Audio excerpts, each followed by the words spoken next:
I am Nigel, the boy who keeps the window seat. Not because it is special, but because it is honest. A window tells you what the day intends. On the morning Matilda arrived, the sky intended quiet. Light came in like clean chalk dust drifting across the desks, settling in the grooves where our names had been carved by braver children. If you will, take the chair opposite me in memory, lay your elbows on the cool wood, and breathe the school smell of pencil shavings and old sponge water. We will walk into our room with the care of two small spies. We will notice what matters and forgive what does not. Most of all, we will keep our voices low, because the best things that happen in classrooms begin with a hush. The door clicked instead of banged. Matilda slipped in as if the hallway were a library aisle. She carried a satchel that looked older than her, though it was not shabby, only serious. Her hair was neat, her shoes were not, and her gaze moved like a tidy broom. Across the blackboard, along the top of the bookshelf, over the clock that ticked with the slow vanity of a metronome, and finally toward my window. She did not smile at it, which I respected. Some children grin at windows as if the outdoors belong to them. Matilda merely acknowledged the light and chose a desk where it fell in a gentle rectangle. Miss Honey welcomed her with a nod and a small hello that did not weigh too much. There was no speech about potential or talent, none of the announcements that make a new child into a target. Miss Honey simply said her name and set the day running, the way a watchmaker sets a spring and steps back. In that absence of fuss, I felt the room grow kinder by one notch. Matilda placed a book in her desk with the care you give to a cup of tea, brimming to the edge. Later, I would learn the book bore the library stamp and had a smell like walnut and dust and faint rain. It was the smell of promises kept. We began with reading. The passage was about a farmer who could not coax his stubborn animals, and the lesson was really about verbs that behave. Matilda read when asked. Her voice was steady and low, like someone who has learned not to startle grown-ups. She did not decorate the lines with tricks. She made the sentences stand up on their own feet. A boy behind me sighed and tapped his ruler. Another began to pick at the blue paper on his exercise book. I watched Miss Honey's hands, because they told the truer story. The first hand stilled on the desk. The second freed a strand of hair from her cheek. It was the movement she made when a surprise arrived, and she preferred to meet it without saying so. During writing practice, I risked a glance at the new girl's page.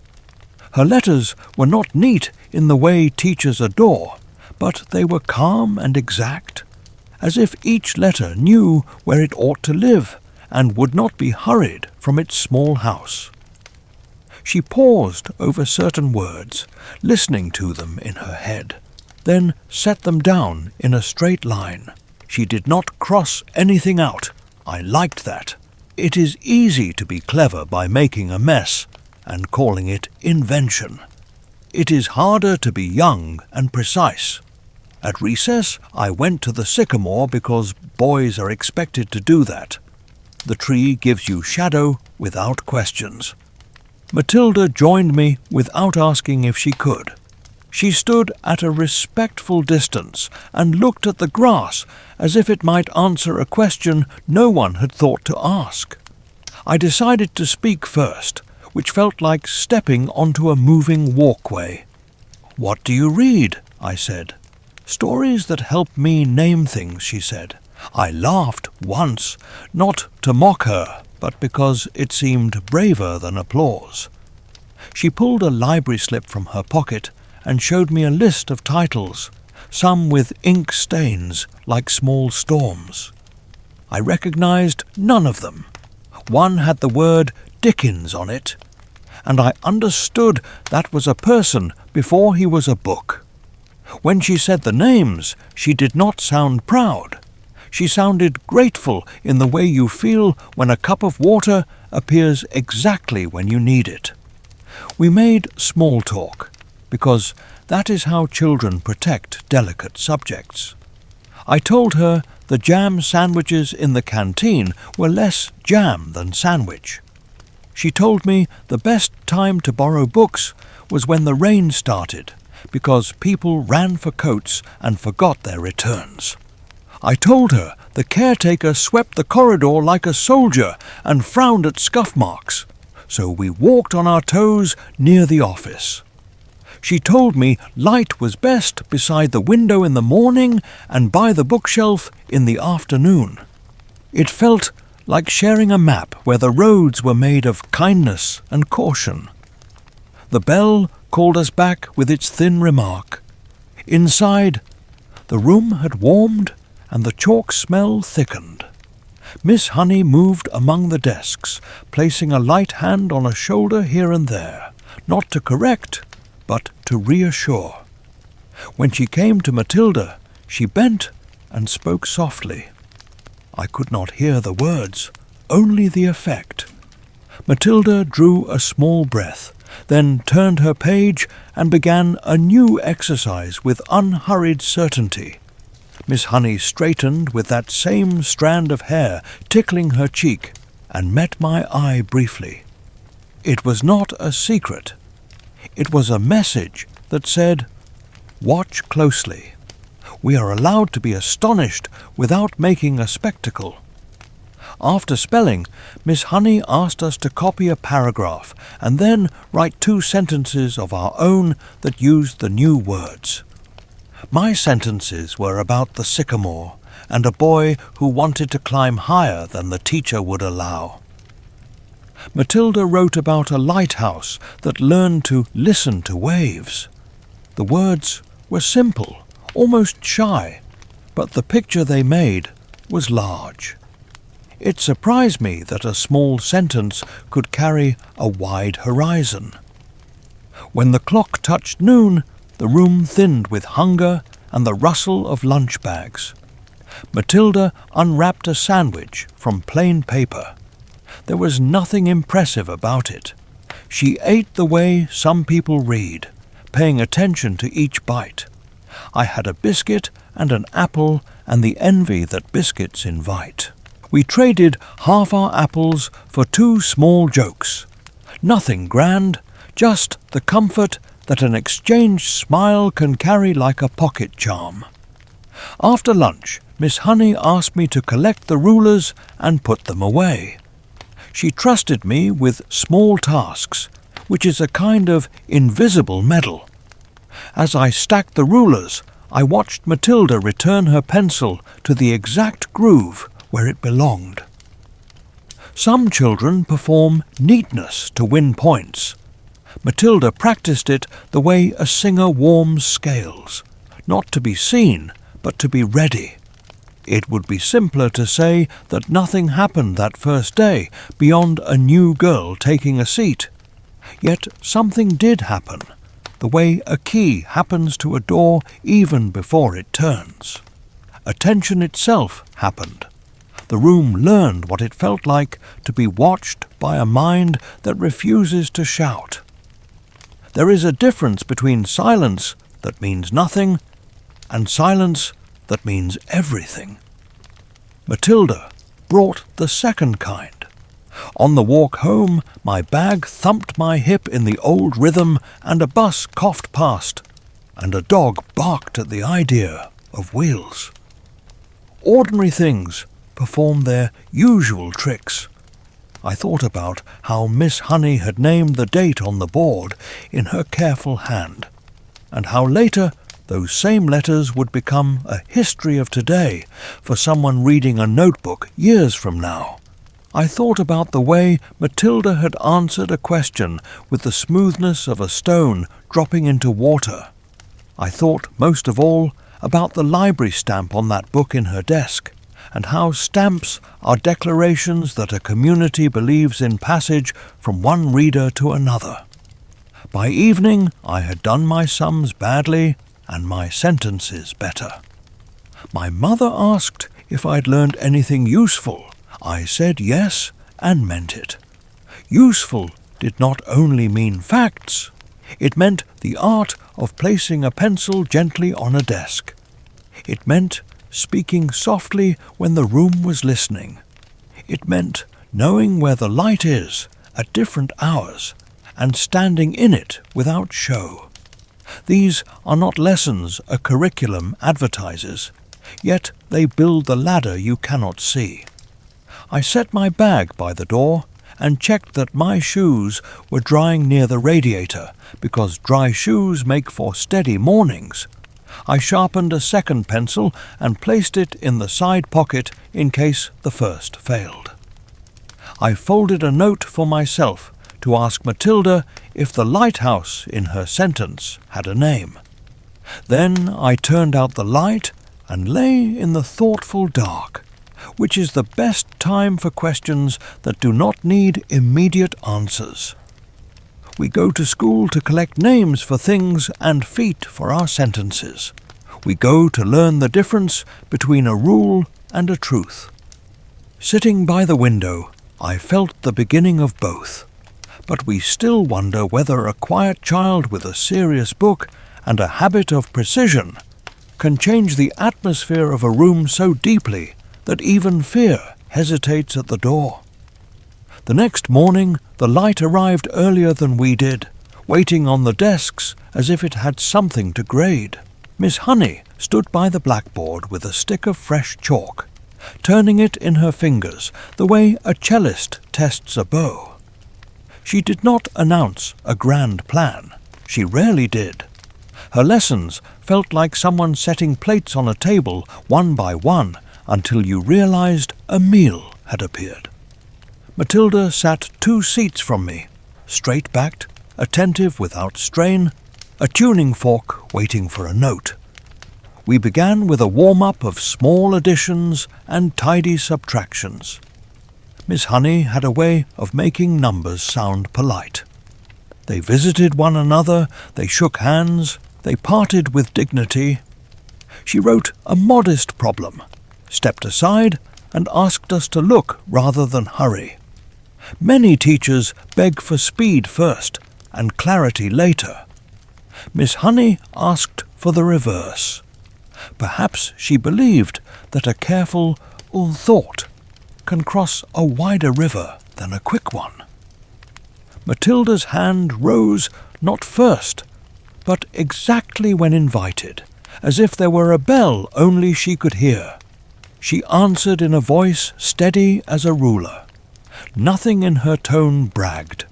The correctness of it was almost shy. Miss Honey nodded and lengthened the problem. She did this again, and then again, each time adding a small wrinkle, each time glancing across the room the way one looks outward from the edge of a diving board. I recognized the look. It was a teacher's hope disguised as routine.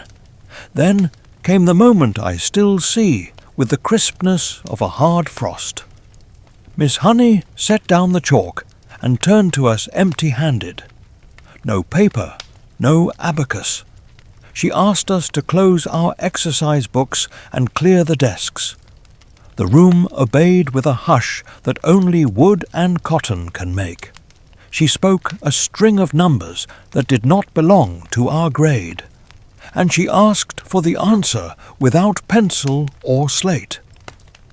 There is a silence in which children hide. There is another in which they listen as if they could become the solution by listening well enough. This was the second kind. Matilda lifted her hand. The answer left her mouth like a coin flicked into a fountain, with a wish she did not say aloud. There are many kinds of cleverness. Some burst into the air like fireworks. Matilda's landed without splash and sank to the right depth. Miss Honey's eyes widened, not theatrically, but truthfully, the way eyes do when they have decided they must revise what they thought possible. She asked for the path, and Matilda told it back to us in plain steps, a footbridge of logic anyone could walk if they put their feet where she placed hers. Children are connoisseurs of fairness. We know when praise is free and when it is earned. The class did not groan or roll its eyes. We leaned in, part wonder, part relief. Wonder because the trick was so clean. Relief because cleanliness of mind is something a person can practice, not a gift dropped from a mysterious height. Miss Honey wrote Uldun a final problem, the hardest of the morning, and this time she opened the floor. Matilda lowered her hand and kept it there. She had done enough display for one day. A boy in the back tried, stumbled, tried again, and found the answer. Miss Honey made that victory the day's bell. It rang quieter than the one in the hall and reached farther. There are details I would have missed if not for the window seat. The light shifted from a soft square to a longer trapezoid, and with it shifted the feeling of time. I have learned to trust these small geographies. The morning square belongs to beginnings. The afternoon stripe belongs to endurance. Somewhere between them, Miss Honey invited Matilda to stay a few minutes after class. Polite, casual, kind, the way one invites a bird to come nearer without frightening it. While the others crowded the door, I sharpened pencils with extra care and listened to the room breathe. I am not proud of eavesdropping, but curiosity is a cousin of care. Miss Honey did not ask for magic. She asked for reading, for writing, for the story of how Matilda had come to love both without help from home. She asked questions that held their shape. The answers were simple. Visits to the library, walks down aisles where the quiet is a friend, pages that give you names for feelings you cannot yet carry alone. When Matilda mentioned the library, the corner of Miss Honey's mouth bent into an expression I only see on teachers and people who bake. It means they are thinking of what you know, not what they need to be seen doing. I remember my own second mornings at things. The second morning after you decide to practice the recorder, when the first squeak has softened. The second morning after you try to wake early, when the pillow argues less. The second morning after you sit next to a new friend, when the silence between you loosens and takes a comfortable seat. This was a second morning of that kind. A rhythm began. After break, we opened our readers. Miss Honey chose a paragraph we had never tried, not from the syllabus, but from a shelf at the back. I recognized the sour blue cover and the way the spine had surrendered its neatness long ago. The words were longer, the sentences more willing to wander. She asked Matilda to read only the first line, and then she asked me to take the next. I did not do badly, and for the first time it mattered to me that I did not. When Matilda read again, she paused at a comma exactly long enough to let our thoughts catch up. It felt like being walked through a garden by someone who knows the paths and does not hurry guests. Around us, the classroom remembered how to be a place where attention is something shared rather than stolen.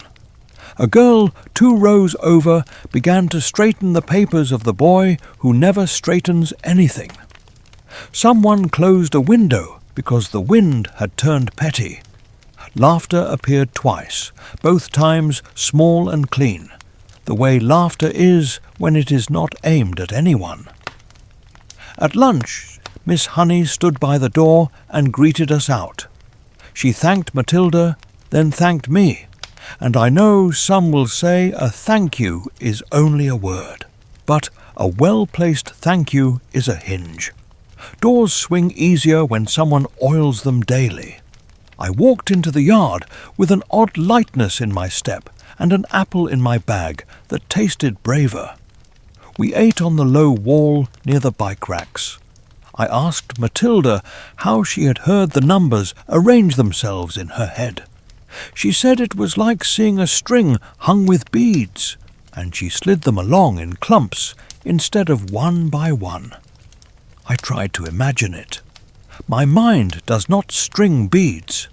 It stacks blocks and knocks some over. She did not tease me for that. She suggested I group the blocks before I stacked them. I went home that day and arranged my chores in 2s and 4s, and the evening felt less muddled. This is what I mean when I say her cleverness was generous. She let it travel. In the afternoon, the headmistress's shadow passed the glass in the door and kept going. Even shadows announce themselves when they belong to her. The class stilled for a breath. We returned to our work as if nothing had been threatened. Matilda looked at the window, not with fear, but with the same tidy broom of attention she had brought on her first morning. It struck me that fear loses a little of its dignity when children become practised at calm. By dismissal, something unnameable had settled over us. Perhaps it was simply the knowledge that we had more capacity than yesterday, and that knowledge does not vanish when the bell rings. We stacked chairs, we wiped boards, we packed bags, with the slow joy of people putting away tools after useful labour. Miss Honey stood in the doorway and said we had done well. She did not promise the week would be easy. She promised the room would be fair, and sometimes fairness is the wind a small boat needs, more than speed. On the walk home, I tried the bead string in my head with the numbers on the bus. I grouped the stops and guessed how long the ride would take. I was right within a few minutes. It is a small triumph, but small triumphs are the kind you can keep in your pocket and touch when reality behaves like a bully. I imagined Matilda doing the same with books, grouping the chapters, moving through them not as a task, but as a way to breathe. We learn early that attention is a currency. It can be spent on noise or saved for sense. That day I spent mine mostly well, but we still wonder whether a teacher's quiet faith and a child's unassuming brilliance can add up to a shield strong enough to hold, when the loud, unfair world makes its demands at the door. Recess came with its usual clatter, that tumble of chairs and voices that suggests freedom, even when freedom is fenced. The yard smelled of wet bark and custard from the canteen. I took my place beneath the sycamore where the bricks warm your back and the shade settles like a friendly coat. Matilda arrived without ceremony, holding her sandwich in brown paper and a pencil tucked behind her ear, as if the world might ask for a quick sketch of itself.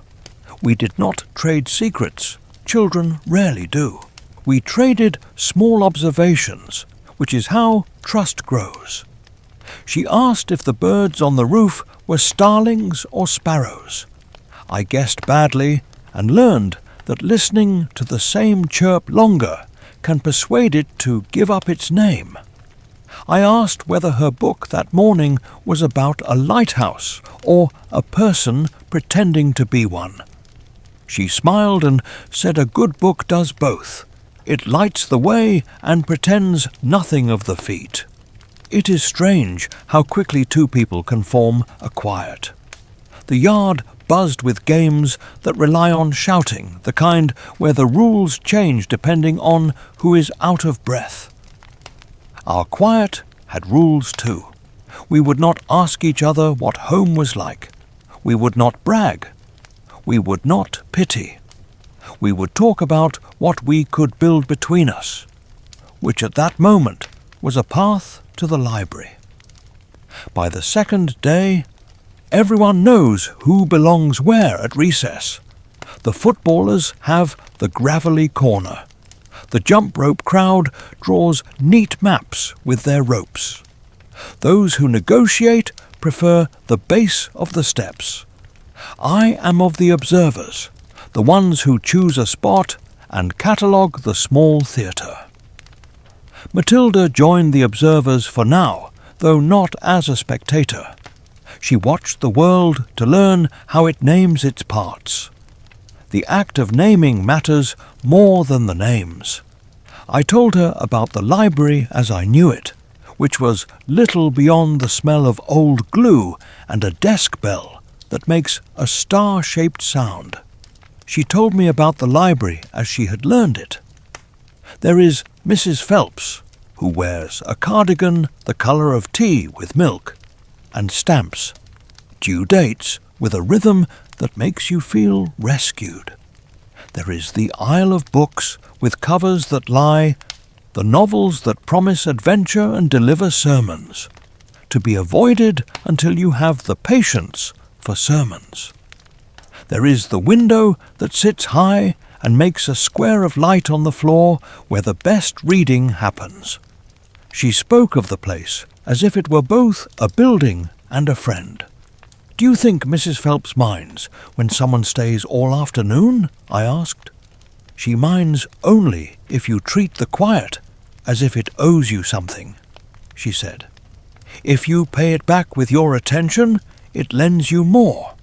I could not argue with this economy. It felt true, the way a balanced scale feels true. I told Matilda how my father says a person should always return tools cleaner than they found them. She said, "Books are tools for the mind in exactly that way. We are meant to return ourselves cleaner too." We ate, and the talk ran on. I confessed I sometimes read the same page 3 times and still forget it.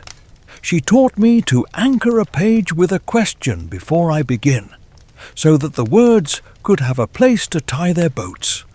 It sounds like a trick, but it worked later with my history reading. I asked what question she had tied to her book now. She said, "What do these people think fairness is, and what do they fear?" It struck me that fear tells the truth about a character with embarrassing efficiency. The bell shivered through the yard. We returned to class, and the day moved on its little wheels. After lunch, Miss Honey let us free write for 5 minutes. The room filled with the sound of pencils like rain on a wooden roof. Matilda wrote as if the page had been whispering to her while we waited for our cue. I wrote about the sound the desk makes when it forgives your elbows for pressing too hard.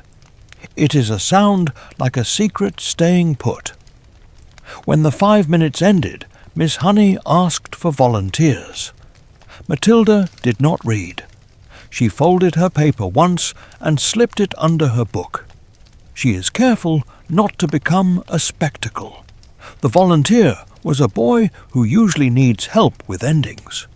He read 2 sentences that ended cleanly, and the class clapped without laughter. I could feel something reliable weaving itself through us, a string that would hold on worse days. In the afternoon, rain decided to audition at the windows. The light thinned, and the chalk mark on the board looked brighter as a result. Miss Honey sent 2 of us to the office for spare paper, and I was one of the 2. The corridor always feels wider when you are on a mission. We turned the corner by the trophy cabinet, which holds silver cups that remember days before ours. I saw the headmistress at the far end. She did not look at us, but the air shifted, the way it does when an adult carries a rule in both hands. We passed quietly, and I thought about the difference between rules that protect and rules that perform. Back in class, Miss Honey had set up a reading corner with 3 chairs and a rug that pretends to be Persia. She asked me to help Matilda find something beyond our reader. This was not a moment of fanfare. It was an everyday kindness with power in it. We went to the shelf and stood in front of spines that list numbers and names like modest address plates. I saw The Wind in the Willows and A Tale of Two Cities and a set of poetry with bindings the colour of old moss. Matilda touched the Dickens as one touches a reliable handrail. "Have you read this already?" I asked. "Some of it," she said. "Enough to know the streets and the weather." "What would you like now?" I asked. "A map," she said. "Not of places, of choices." We took down a book of short stories and another of essays that do not complain about being essays. Miss Honey watched from her desk with the expression of someone who has planted a seed and decided to let the rain handle the bragging. When Matilda sat with the stories, she began at the middle. I thought this a crime until she explained that some books ask to be met where they breathe most honestly. I tried it with the essay book and found a page that spoke in a human voice, not a teacher's voice dressed in velvet. Perhaps honesty breeds its own hallway. Not everything in school must be solemn. The day needs air in its lungs. At break, a classmate tried to balance a pencil on his upper lip for an entire minute and managed 40 seconds, which is a kind of heroism. Someone produced a biscuit that had survived a pocket and shared it into 8 irregular moons. We argued whether puddles are more interesting to jump into or to measure for depth. These are small debates, but they give the mind places to stretch without tearing. By last period, the room looked slightly taller. I think that happens when hope visits and refuses to leave. Miss Honey wrote the word curiosity on the board and asked us to write one question we did not yet know how to answer. Some wrote about why cats blink slowly. Some asked about the moon's pull. I wrote, how do you protect the quiet that lets learning happen? Matilda wrote something she did not show. That is her right. Not every seed wants sunlight at once.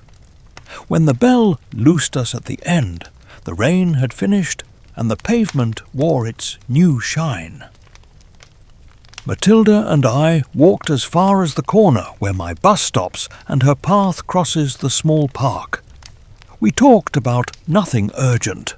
The way a soaked football leaves a dark print on your shoe. The best method for keeping a feather inside a book without crumpling it. The smell of a classroom after rain, like old slate and new possibility.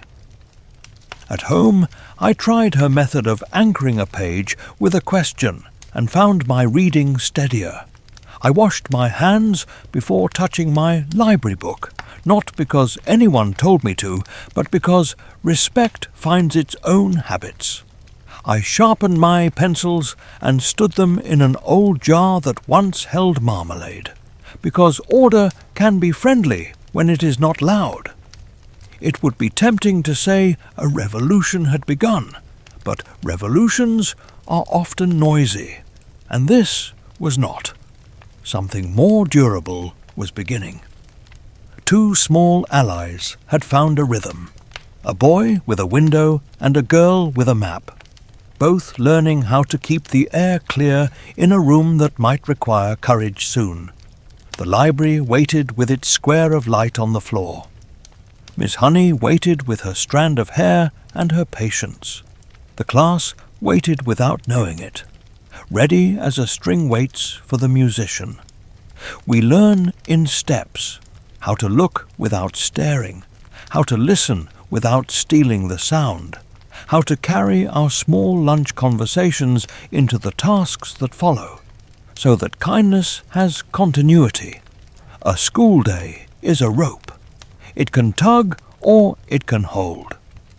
Matilda had begun to tie knots of the holding kind, but we still wonder whether two children practicing attention and fairness can keep that rope from snapping when a stronger pair of hands tries to jerk it away simply to prove they can. The library is the only building in our town that seems to breathe out instead of in. Shops pull you toward their windows. The cinema inhales crowds and exhales posters. The library opens its ribcage and says, "Take your time." On Wednesday after school, I walked there with Matilda because light lasted a little longer, and because she carried her satchel like an instrument that wanted tuning. She did not stride. She calibrated her steps to match the hour, and I matched mine to hers, learning a new pace that belonged to reading rather than to bells. Inside, the air held a faint sweetness of glue and paper, and a quiet that had a texture. You could almost fold it and put it in your pocket. Mrs. Phelps sat at her desk with a stamp in her hand and a cardigan the colour of milky tea, just as Matilda had said. The desk bell, the one that makes a star-shaped sound, waited for people who do not know they may simply say hello. We said hello. Mrs. Phelps looked up and saw Matilda first and me next, and made room in her smile for both. "Back again," she said, not surprised, only pleased. "I have a friend today," Matilda said. "Friends are the best borrowers," said Mrs. Phelps, "because they return more than they take. This is how the library speaks through its people." I had expected rules with sharp corners. Instead, I found sentences with hinges. We moved through the aisles, and Matilda narrated gently, like someone giving a tour of a small country. Fiction lives here, where spines count years more kindly than mirrors. Poetry naps there, dreaming in slim volumes that wake with a whisper. The biographies stand like old school photos, saying, "Look at what a life can hold." She showed me the shelf where the covers exaggerate, and the shelf where they understate, and the corner where the large print books look as if they are shouting kindly. She traced her finger along a row and stopped at Dickens. "He is a reliable companion," she said, "not because he is always calm, but because he always returns to what fairness might mean when life argues against it." She slid out. Great expectations with the reverence people give a tool that has saved a day more than once. Then she picked up a book of fables because sometimes truth wants to wear an animal. I found myself holding A Journey to the Centre of the Earth without knowing how it had entered my hand. It felt like a dare and a promise wrapped in cloth. We sat at a table under the high window where a square of light gathered coins of dust. Not dirt, not neglect. Evidence of living. Matilda spread her books in a little fan, then opened the fables in the middle, as she often does. She read for a minute, then copied a line onto a scrap of paper in her tidy hand. I copied her copying, feeling both foolish and wise, as students often do. The line she chose was about a creature that pretends to be small so that it can slip under a gate only to grow to its true height on the other side. I think books do that, she said. They make us smaller to slip past certain guards. Then they help us stand up again. Mrs. Phelps came by and set down 2 bookmarks without comment. They were not the soggy flyers I knew from school, but neat strips of card with a drawing of the building and a motto that said, "Take and return, return and take." The rhythm comforted me. It sounded like breathing. "Did you begin with picture books?" I asked Matilda, already knowing the answer would be both yes and no. "I began with pictures," she said, and then the words started to explain the pictures, and then the words began to be the pictures. By 3, I could pull letters together. By 4, I realized no one else needed to help the book speak. It was not a boast. It was the same tone she used when telling me the bus arrived on the quarter hour. I admitted my path had been more like stepping stones placed too far apart. Sometimes I landed on the soggy mud between. She suggested a method that made immediate practical sense. Before opening, choose one word you expect to meet inside and one you hope to meet. If you find neither, ask the librarian for a map. It was simple enough that I tried it at once. Expectation, tunnel, hope, courage. The fables gave me both within 2 pages. Maps, it seems, can be drawn on the fly. We spoke little more. The room asked us not to, yet our quiet grew companionable, the way lamplight grows warmer when 2 people read under it at once. Around us, the regulars kept their rituals. An old man traced the lines of history in a heavy atlas with a finger that trembled but did not waver. A student in a blazer chewed the end of a pencil and frowned at a diagram of a cell. A child dragged a chair to the picture book trough and made a throne of it, and no one corrected the child. We all belong to the Republic of Pages, which governs itself mostly by trust. When it grew dim, the window's square of light climbed the wall and vanished into the high moulding. Time had done its quiet, honest work. We checked out our books. The stamp came down with that ceremonial thud that makes an ordinary day official. As we stepped into the late afternoon, the town sounded softer. Even the bus sighed instead of huffing. I wondered if libraries loan out silence along with books, and if the silence lasts exactly 2 streets and a corner. On the walk, Matilda told me she loves the moment when a book gives you the true name of something you have frequently misnamed. She had learned that some of the impatience she felt at home was not anger, but hunger.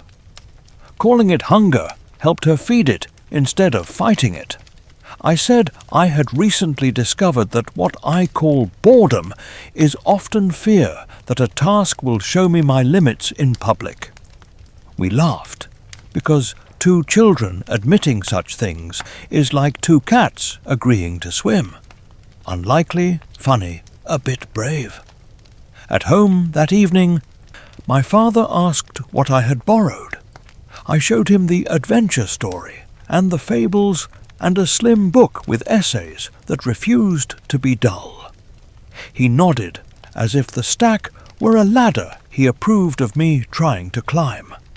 He told me about returning tools cleaner than you found them, and I thought again of Mrs. Phelps and the motto, and the way Matilda turned pages with a care you could measure. Later, after dinner, I tried the expectation and hope trick with my homework text. Expectation, treaty.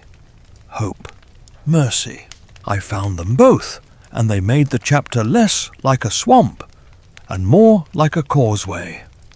Not every hour was scholarly, My sister insisted I help search for a missing button, as if our fortunes depended on it. We crawled on the carpet and found a lost paperclip, a toy soldier's arm, and finally the button under the radiator where lint makes its ghostly villages. We celebrated with tea and 2 biscuits, one of which I donated, proving again that generosity is easier after victory. Small triumphs train you for larger ones. So do good biscuits. Back in my room, I opened the fables where Matilda had pointed and read until the letters did what they always do when they are pleased with the attention they receive. They stood up straight and began to speak. Stories named pieces of the world that had previously been a single lump. A rule about stubborn goats became an idea about pride. A warning about foxes learning politeness translated politely into a lesson about charm. Naming is not magic in the fairy tale sense. It is more useful. It is the act of making the fog less thick. I thought about our classroom and how words had begun to tidy that space too. When Miss Honey writes curiosity, the room rearranges itself like furniture that has decided to make guests comfortable. When Matilda answers a question with clarity, the rest of us find our pencils pointier and our excuses blunter. Even the erasers seem kinder. We go to school to be measured, but measuring is only helpful if we also learn the names of the units. That is what the library gives us. It quietly hands over labels that stick to feelings and hunches and half-formed judgments. And once we can name them, we can move them around with more grace. A child who learns the difference between rule and fairness, between noise and necessary speech, between solitude and loneliness, has acquired tools no bully can quite steal. As I closed my book, a thin happiness settled in, not the sparkling kind that jumps on the furniture, but the steady kind that fills a cup and warms your hands. Tomorrow would bring sums and spelling and maybe rain against the glass. It would also bring the next page. But we still wonder whether pages alone, even when they name the world with such accuracy, can shield a small, steady child when the world decides to rename her with louder labels.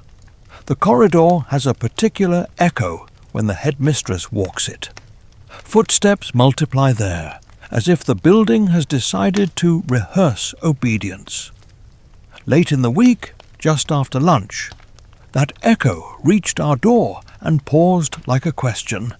We had been bent over copybooks, the orderly scratch of pencils making a small contented weather inside the room. Miss Honey looked up first. She smoothed the cloth on her desk once, an unremarkable gesture unless you knew her well. It meant the world was about to measure us with a heavier ruler. Miss Trunchbull entered not so much as a person as a principal. She was tall in a way that steals the ceiling from a room, and her belt carried a whistle that could have governed a stadium. She wore the air of a former athlete whose favourite event had been power, and we all knew the rumour was true. Once, long ago, she had thrown a hammer very far and had never quite stopped throwing it, at least in spirit. She preferred rules to reasons. She thought small people were best arranged in straight lines. She disliked pigtails, untucked shirts, and any tone of voice that suggested a child might own an inner life. "Good afternoon," she said, making the words sound like a test we had not studied for. "Good afternoon, Miss Trunchbull," we answered, in a volume that tried to be respectful without waking anything that might be sleeping in a cupboard. There is a cupboard with a reputation in our school. It has a narrowness to it, and a name that rhymes with choky. I will not decorate that subject. It exists in the story the way a cliff exists in a landscape. Enough said. Watch your step. She surveyed us as if we were a collection of tools recently returned in the wrong order. Her eyes landed on me, then moved on, and I felt the window behind my shoulder argue for me in the language of light. They landed on Matilda and rested, not long, but long enough to register that here was a child whose tidiness could not be accused of showing off. Miss Trunchbull frowned as if neatness were cheek when performed by the small. Then she looked to the front where Miss Honey stood, polite and unarmed. "Lessons preceding, Miss Honey," she said. It was not quite a question. "Yes, Miss Trunchbull," said Miss Honey, and there is a yes in her voice that means I will not quarrel now. The headmistress began her inspection. She lifted exercise books as one might test bricks for soundness. She asked a boy to recite his times tables and interrupted him at 7 to declare that his shoes offended her. Shoes to her were declarations of intent. She demanded we hold our pens properly, sit properly, breathe properly, as if posture were morality disguised. She sniffed the drinking cup near the sink and decreed that water must have misbehaved to end up there. She eyed the class plant and suspected it of laziness. Her world is simplest when everything can be shouted into improvement. When she asked for mental arithmetic, the room performed the old trick of making itself smaller. The questions were not impossibly hard, only shaped to wobble our confidence.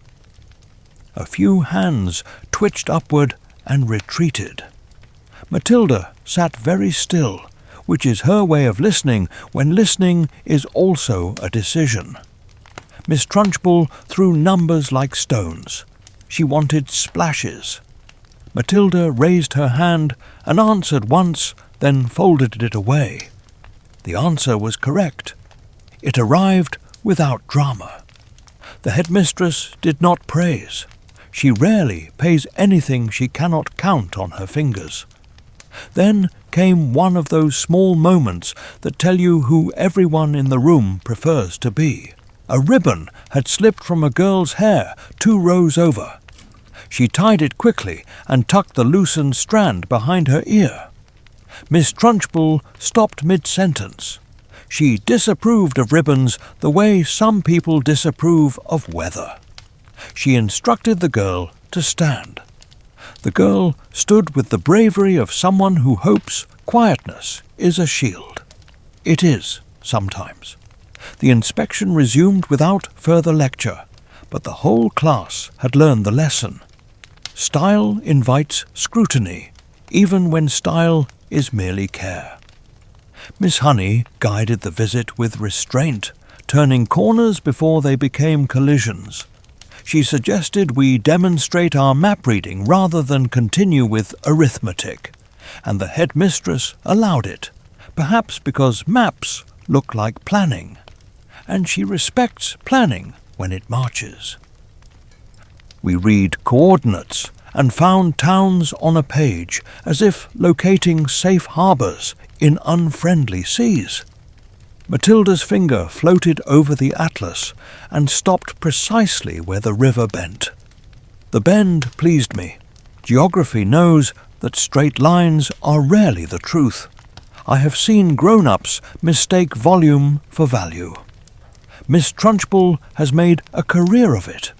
Yet even she could not entirely spoil the odd dignity of our room. Miss Honey's calm is not a decoration. It is a practice. When the headmistress asked how often we were tested, Miss Honey answered about our projects, our questions, the essays we tried and tried again. She did not raise a flag. She planted a garden in sentences. The headmistress did not notice the seeds, which is how some gardens survive. Children have their own tactics for weathering strong weather. While the inspection continued, the class convened a silent parliament. We voted with stillness. We passed motions by keeping our desks orderly and our voices low. When a pencil rolled, someone caught it with 2 fingers. When a cough approached, it was negotiated down to the whisper of a cough. We are told to show respect. Sometimes we manufacture it, not for the person who demands it, but for the place that deserves it. The visit lasted 10 minutes and a different kind of hour. When Miss Trunchbull finally turned, her boots told the corridor to behave. The door closed, and the room exhaled with the softness of a page turned. A few of us smiled at nothing in particular, which is to say, we smiled at relief. Someone giggled once, a clean little bubble that rose and burst without apology. Miss Honey set down the chalk and did not make a speech about courage. She gave us a spelling list, and the hush became useful again. After school, the playground took back its noise. In light like that, even puddles seem optimistic. I told Matilda my heart had practiced sprinting without moving my feet. She said the brain can do that too, and it is exhausting. We compared notes on harmless strategies. She counts in pairs when a voice gets too loud. I picture the window square and imagine stepping into it. She writes down one true thing about the room, which returns it to her. I list 3 objects on my desk and decide to care for them until the bell. These tricks sound small, but small tricks are the stairs most of us need. On the walk home, we let the day's heaviness thin into talk of ordinary victories. The bus arrived just when it promised. A dog on a leash decided to forgive a squirrel. The bakery had a loaf that smelled like a good answer. We put these in a mental pocket and save them for later, like coins that buy back balance. At tea, my father asked how school was. I said we had been inspected and had not fallen apart. He laughed and said that was a better grade than most.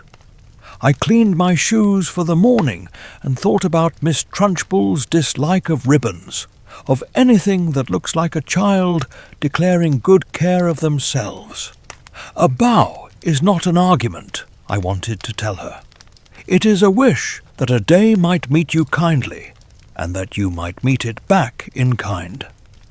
That night I read a few more fables and a chapter of my adventure, then closed the book and practiced counting in pairs to see if it made sleep arrive more courteously. It did. I dreamed of atlases where the rivers curved like sentences, and the towns had names that meant listen or try. Power announces itself, care refuses to. Our classroom, with Miss Honey's patience and Matilda's quiet steadiness, had begun to prefer the second. But we still wonder whether a room full of small, practiced courtesies can stand its ground when authority decides that loudness is the same thing as truth. Assemblies in our school always smell faintly of floor polish and oranges, as if someone hopes shine and vitamin C can cure nerves. We lined the benches in rows that made our legs feel longer than our years. The stage wore its curtain like a stern eyebrow. Miss Honey sat to the side, hands folded, a portrait of quiet resolve. Matilda took the bench just ahead of me, where the light from the high windows brushed her hair and left the rest of her in calm shadow. We had learned that afternoons can tilt either way. That day they tilted towards spectacle. The headmistress entered with her whistle bright on its strap. She did not blow it. She seldom needs to. The hall goes still for her the way ponds go still for stones even before they land. She surveyed us with the pleasure of a general reviewing troops, and then spoke a name that rolled like a marble on wood. Bruce Bogtrotter. Bruce stood, surprised into honesty. He is round in the generous way of children who laugh easily and run more for joy than for medals. He walked to the front with a caution that belonged to the moment, not to him. We knew of Bruce's rumoured crime, a slice of chocolate cake borrowed from the kitchen with the help of appetite and opportunity. It is an old story. Children discover that hunger is not a sin, and adults decide the principle is. The cook wheeled in a table. Upon it sat a cake so dark it collected light. It was absurdly grand, a crown pretending to be dessert. The cook's face held no joy. She had made a triumph and had been assigned to weaponize it. I felt at once indignant for her and slightly hungry, which is how most indignations begin. Miss Trunchbull announced the terms with the tone of someone unveiling a monument. A boy had stolen a slice, therefore a boy would consume the whole. It was not logic, it was theatre disguised as justice. There is a difference between teaching consequences and staging a spectacle. The first is a tool, the second is a trick mirror. I watched Matilda's jaw set. Not clenched, not angry, just set at the angle of refusal. Bruce was offered a fork the size of a promise and told to begin. He began. The first bite looked like a joke that hoped to be forgiven soon. The second announced that forgiveness would not be arriving. The third and the fourth entered him like visitors who had not been invited but who intended to stay for the weekend. The hall breathed in sympathy, then held its breath. We are expert breath holders at school. It is a delicate thing to cheer for a friend without turning them into a performance. Miss Trunchbull wanted a show of shame. We wanted a chorus of steadiness. Someone tapped the bench once, twice, and the sound passed easily as a heartbeat from row to row. Not loud, just there. Miss Honey gave us the smallest nod, which was not permission, so much as acknowledgement that kindness sometimes needs a rhythm. Matilda leaned forward as if to lend Bruce a little of her spine, the way a person shelters a candle with their hand. The cake dwindled at a pace that belonged to refusal rather than appetite. Trunchbull prowled the stage with that exaggerated athletic grace of hers, a panther rehearsing for a school play. She mocked, but her words failed to land because Bruce kept his eyes on the plate, and the plate kept its treaty with him. Eat, swallow, breathe, repeat. Power is clumsy when it cannot secure attention. Our attention was with the fork.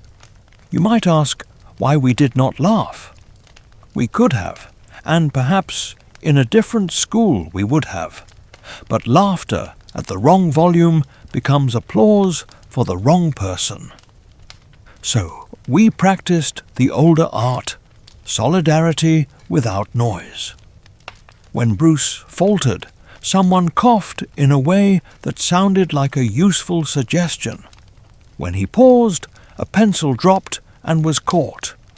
When he looked up, Miss Honey rested her hands on her knees as if holding a rope that reached him. Midway through, Matilda did something I think of often. She drew a tiny square on her exercise paper, an invisible window, placed it on her lap, and looked at it for one heartbeat.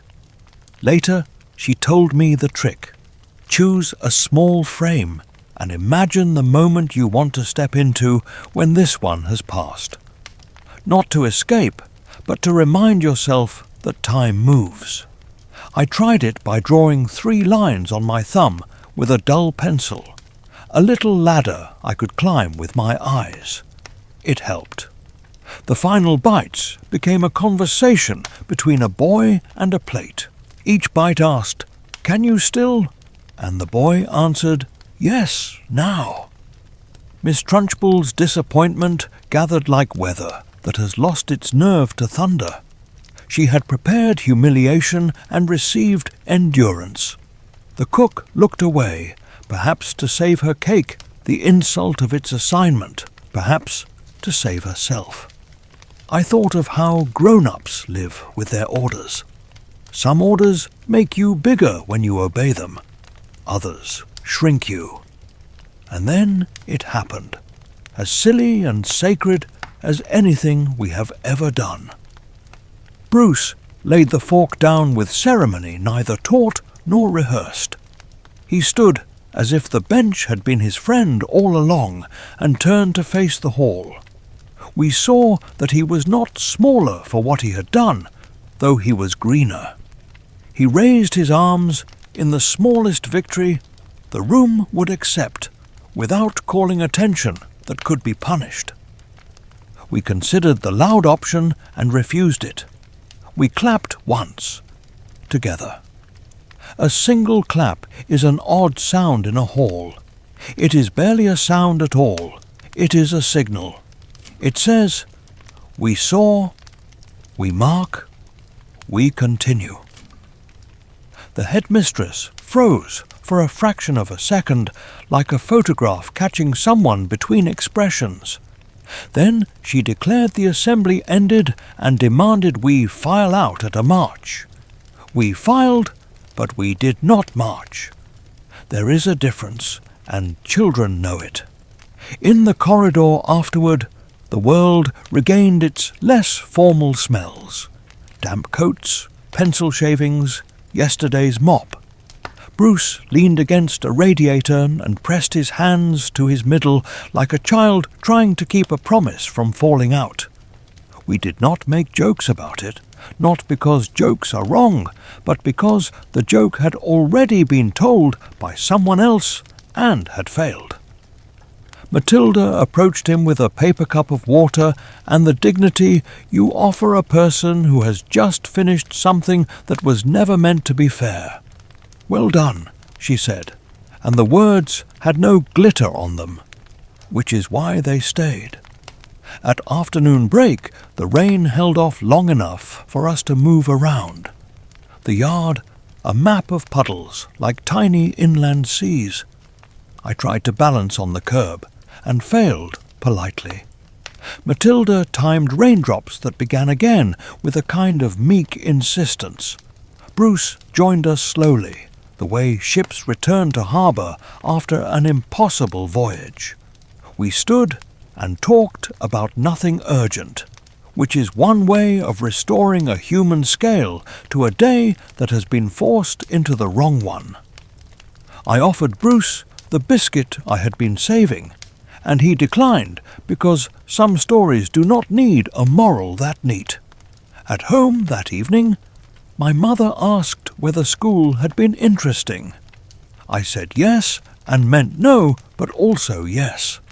I set the table and counted in pairs like Matilda does when noise tries to conquer thought. Pairing the forks with the knives is an underrated mathematics. My father arrived with the smell of rain on his coat and asked for tea strong enough to argue. We sipped and spoke of ordinary things. The kettle hummed the country song it always sings. I imagined the hall empty now, the benches stacked like polite soldiers who are kinder when no one orders them. Before sleep, I read a page of fables that had nothing to do with cake and everything to do with appetite for justice.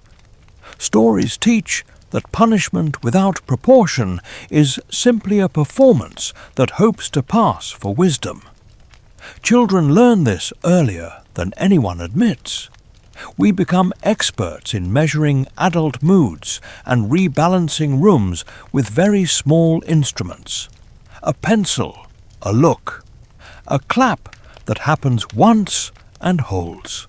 A teacher cannot always protect. A friend cannot always intervene. A child cannot always refuse. Yet a room can learn how to reshape itself after harm. We were practicing in tiny, ordinary ways for the larger unfairnesses the world might throw like heavy hammers from a distance. We were building the habit of staying human when asked to become a crowd. But we still wonder whether endurance, even when shared and dignified, is enough to bend a tyrant's idea of justice, or whether something quieter and stranger will be required before the loudness in the hall learns it cannot always set the terms. The day after the cake, the classroom felt like a field that has survived high wind. Nothing was broken, but every stalk remembered. Miss Honey moved through the morning with her usual economy, setting work like bread to rise, checking once, then letting time do its patient work. Matilda sat with a stillness I had learned to trust. Bruce was paler and somewhat famous in the modest way children allow. We spoke to him with ordinary tone on purpose. Fame is loud. We preferred repair. At first break, Lavender approached with a seriousness that made her ribbons look like tools. Lavender is small and quick, and she treats ideas the way other children treat pebbles, weighing them in her palm, tossing them gently, seeing how they land. She drew Matilda and me to the shelf by the window where the class plant tries to be brave. Her voice was quiet, but not afraid. She had a plan that depended on tiny things behaving like themselves. "There is a newt," she said. "The gardener says it is harmless, and I have seen it myself in the school pond, a sliver of calm with orange freckles. Newts prefer shadows and steady water. They do not ask for trouble. If one were to find itself in the headmistress's water jug, it would be a reminder that living things exist beyond her arrangements. No one would be hurt. The newt would be returned to its pond. The jug would gain a story. It is a peculiar gift to propose mischief without spite. Lavender had it. Matilda listened as a judge might listen to a case worth hearing. She asked questions that mattered. Will the newt have air? Will it grow cold? Can we ensure Miss Honey is not blamed? Lavender answered each with the care of a child who knows the difference between courage and carelessness. She had already checked the jug, learned its shape, its lid, the route to the table. She had a jam jar with holes in the top and a folded cloth to keep the chill off. She had a small towel and a promise for the newt that its adventure would be brief. I was assigned the watch. "Nigel," Lavender said, "you see the corridor better than most. You will know if footsteps are coming that refuse to be quiet." I took the post gladly, not because I adore risk, but because I like being the hinge in a door that must open and close at exactly the right time. Matilda's role was not to move or stir the scene. Her role was to measure the room. She has a way of sensing when attention begins to tilt. She would tilt it back with nothing more than calm. We rehearsed with the water plant. Lavender lifted the small green watering can and practiced the path from cupboard to desk, desk to jug, jug to desk. She timed the motion to the tick of the clock. I stood in the doorway and learned the rhythm of the hall. Every school has its noises that announce themselves before they arrive. The clack of the secretary's heels says friendly efficiency. The shuffle of the caretaker's broom says, mind your feet. The headmistress wears a sound like a drum drill. It enters a corridor before she does. That afternoon, the gardener allowed Lavender to visit the pond. He is a kind man who speaks to plants in a tone they must respect. He showed her how to dip the jar without alarming the water too much. Lavender learned the newt's patience and thanked it with a leaf for shade. When she brought the jar to the classroom after school, Matilda and I stood guard while she placed it in the cupboard near the sink, where the air is cool and the light is gentle. Lavender whispered a greeting to the creature. It floated and blinked the way small underwater things blink, more thought than gesture. No one cheered. This was not a joke to be decorated. It was a lesson in proportions. At home that evening, I tested courage on manageable tasks. I scrubbed my shoes with a firmer hand. I did my sums with Lavender's jar in mind, pretending that each number needed air and space without too much noise. I failed the first problem and succeeded on the second. My mother asked whether we needed anything from the corner shop. I said biscuits for emergencies and brought back a packet with a lion on it, which made us feel guarded during tea. My father told a story about a toolbox that had been carried through 3 jobs and 4 kitchens. Tools, he says, remember the hands that hold them. I thought of the jam jar and hoped it would remember Lavender's. Sleep did not arrive promptly. I lay listening to the house sorting itself. Night teaches you which sounds belong and which do not. Pipes hum. A fox debates the road. The stairs settle like a polite old man. I practiced counting in pairs and pictured the classroom tomorrow. The jug on the desk, the lid shining with authority it has not earned. I was not afraid, precisely. I was rehearsing calm, which is a skill you can improve with practice, like the recorder or tying laces behind your back. Morning found the sky polished and the puddles thin. We reached school early. Lavender checked the jar. The newt was a small punctuation mark in the water, a comma that promised the sentence would continue. She laid the cloth gently over the lid. Matilda set her books as if arranging a little stage for ordinary learning. I took the window seat and studied reflections in the corridor glass until I could predict them. The secretary's blue cardigan, the thin cart that squeaks near the office, the shadow that means no one of consequence, and the shadow that means consequence has found its shoes. Lessons began. Miss Honey's hair strand played at her cheek the way it does when she is choosing patience for the 10th time. We practiced a gentle form of fractions, cutting imagined pies into equal shares, which is the only way to cut them. Matilda worked as usual, her pencil begging the paper to believe in clarity. Lavender did the sums and did not look at the cupboard. Looking would have been a signal. We understood that signals exist even when no one has named them. At first break, when the room emptied like a tide running out, we stayed with plausible excuses. Books to straighten, pens to refill. A question about whether halves are happier when they know they are halves. Miss Honey smiled at the question and left to collect a set of worksheets, trusting us in the way that makes children's spines longer. When the door closed, the room seemed to hold its breath kindly. Lavender moved. It was not a dash. She crossed the boards with the gait of someone carrying light through a house at night. I stood at the threshold and watched the corridor's arabesques. A teacher passed and did not see me, which is the best kind of camouflage.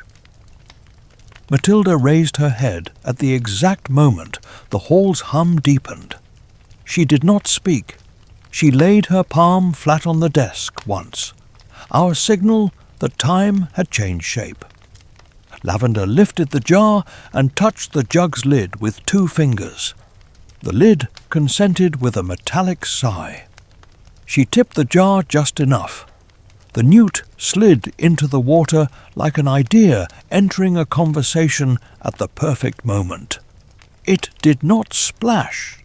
It folded itself into the clear, discovered the jug's edge, and rested where glass makes a horizon. Lavender replaced the lid. She dabbed the rim with the folded cloth so no one could accuse water of misbehavior. Then she returned the jar to the cupboard and took 3 breaths that sounded like regular breaths because Lavender is gifted at normal. Footsteps approached in 4s, which is how Miss Trunchbull's arrive. 2 for her, 2 for the principal marching beside her. We took our places.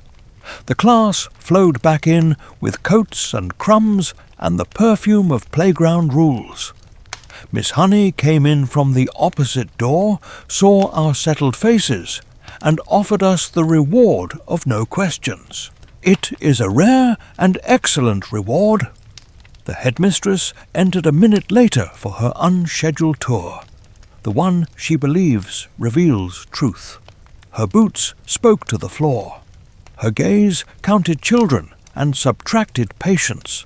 She brought with her the brisk cold of someone who shakes hands with weather rather than with people. She sat at Miss Honey's desk without invitation, the way some take chairs, as if chairs owed them rent. She eyed the jug. I felt my heart negotiate an agreement with my ribs. Lavender watched the grain of her desk. Matilda became still in the way small lakes become still for birds. Miss Honey said good morning with the grace of a well-set table. The newt rested beside the glass, small as a thoughtful finger. Sometimes the world composes itself for a moment before it plays the note. That was the moment. All the ordinary rehearsals of the week had brought us here. A jam jar, a cloth, a window seat, a pencil's calm, a plan that asked for no harm and promised a swift return to water. The headmistress reached for the jug. I will not rush the poor. Time deserves its full measure when it is about to teach somebody who thinks they are the one doing the teaching. The jug tilted.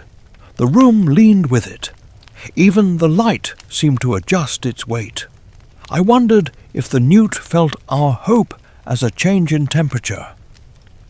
I wondered if it knew it was a messenger. We were in the last quiet before the small, precise chaos that reveals character. But we still wonder whether a gentle act of living truth placed in the path of a loud rule can truly revise that rule, or whether the loudness must meet a different kind of silence before it learns to listen. The jug tipped, and the world demonstrated how slowly a second can move when it wishes to be thorough. Water slid in a bright ribbon toward the headmistress's glass, and with it the newt, a small envoy from the reasonable kingdom of ponds. It held itself with the composure of a comma, pausing the sentence of the afternoon at exactly the spot where meaning changes. The first thing it touched was the rim of the glass with one tiny hand. The second thing was Miss Trunchbull's certainty. There are several kinds of surprise. The school knows most of them. There is the quiz without warning, the bell that breaks early, the thunderclap that edits a poem. This was a different kind. It was an honest creature where a prop had been expected. Miss Trunchbull dropped the glass, which chimed against the desk and somehow did not shatter. It decided to hold. She leapt backward with the athletic neatness for which she is rumoured, and then betrayed that neatness by scrabbling for a chair as if the floor had turned traitor. The hall outside caught the noise and hesitated. A newt is not a dramatic animal. It does not hiss or flash. It swims, it blinks, it makes the case for gentleness. In the jug it made small polite circles, as if trying to find the door to a room that obviously had one. Miss Trunchbull, however, saw a plot. Her eyes, already orderly, arranged suspicion at once. Who, she asked the air, would place a beast in the headmistress's water? The room held still, the way snow holds still before sunlight decides. Lavender breathed so calmly I could see her breath agreeing to behave. Matilda rested both hands on her book, palms down, the gesture of a person who prefers steady boats. Miss Honey moved first, and that saved the moment from turning stupid. She did not run or exclaim. She reached for the jug with a cloth, tipped it gently over the sink, and let the newt drift into a basin. She had cooled moments before with 3 turns of the tap. She cupped water with her hand to keep the creature cushioned, and set the basin where light did not bully it. Every motion said the same sentence: life first, blame later. Who? Repeated Miss Trunchbull, now pointing her question at us as if it were a baton, and we were unwilling musicians. Her gaze walked the rows, heavy steps on small bridges. It must have come from the pond, Miss Honey said, in a tone that gives people a way out of their own loudness. Sometimes children pick wildflowers and forget the vase. Sometimes the wind remembers doors. I will return it after the lesson. Miss Trunchbull did not accept kindness easily. She demanded names. She demanded intent. She demanded to know which little pest had decided to terrify a woman of responsibility. We looked at our desks in the sincere way students do when the right kind of silence is required. The right kind keeps others from harm without collapsing into cowardice. It is not as simple as keeping your head down. It is the busier work of keeping your dignity up. At last she settled on the class as an offender.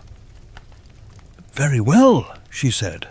We would have a lecture on hygiene and on the treacherous habits of amphibians. She spoke of slime with relish and of discipline with the fondness others reserve for cake. She ordered the windows opened as if fresh air were a punishment. She told a history in which every misdeed had been met by strength and every act of softness had resulted in weakness. It was a story many adults like, because it makes them the heroes of their own past thunderings. Children who live with the weather of adults learn to read forecast from posture. Today's storm would have passed if left alone. The lecture kept it raining. Matilda did something small then that altered the temperature in the room by 1/2 degree. She lifted her pencil and began to write with the patience of someone knitting a scarf while a parade goes by. Her face wore the consideration she gives to figures and sentences, nothing more. Her stillness asked us not to be recruited into someone else's noise. We followed, writing headings, dates, a sentence from the board, the day's simple fractions. It was not defiance, it was maintenance. Rooms must be maintained while weather rages. Quiet work is the sandbag that keeps the water from entering everywhere. Miss Honey, respecting logic, set a short exercise, and we began. Miss Trunchbull glared, but you cannot glare long at sums and win. Numbers are loyal only to sense. She turned to the basin and scowled at the newt, which had settled on the curve of porcelain with the kind of poise some call indifference and others call wisdom. I had the urge to salute it. The headmistress decided to end the lesson with an inspection of drinking water. She announced that any further wildlife found in her jug would be considered treason. She used the word as if it were a well-worn shoe. She took one last appalled glance at the basin and marched out with the jug firmly in hand, presumably to disinfect it into a level of purity that would satisfy her idea of planet hygiene. The boots made their report to the corridor. The door clicked, and the room released its stored breath with the soft weather of relief. We did not cheer. We smiled the way people smile after safely carrying a hot kettle across a crowded kitchen. Miss Honey thanked us for returning to work so promptly.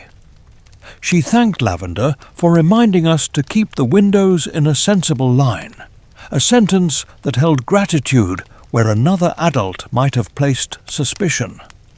Lavender's nod was small and brave.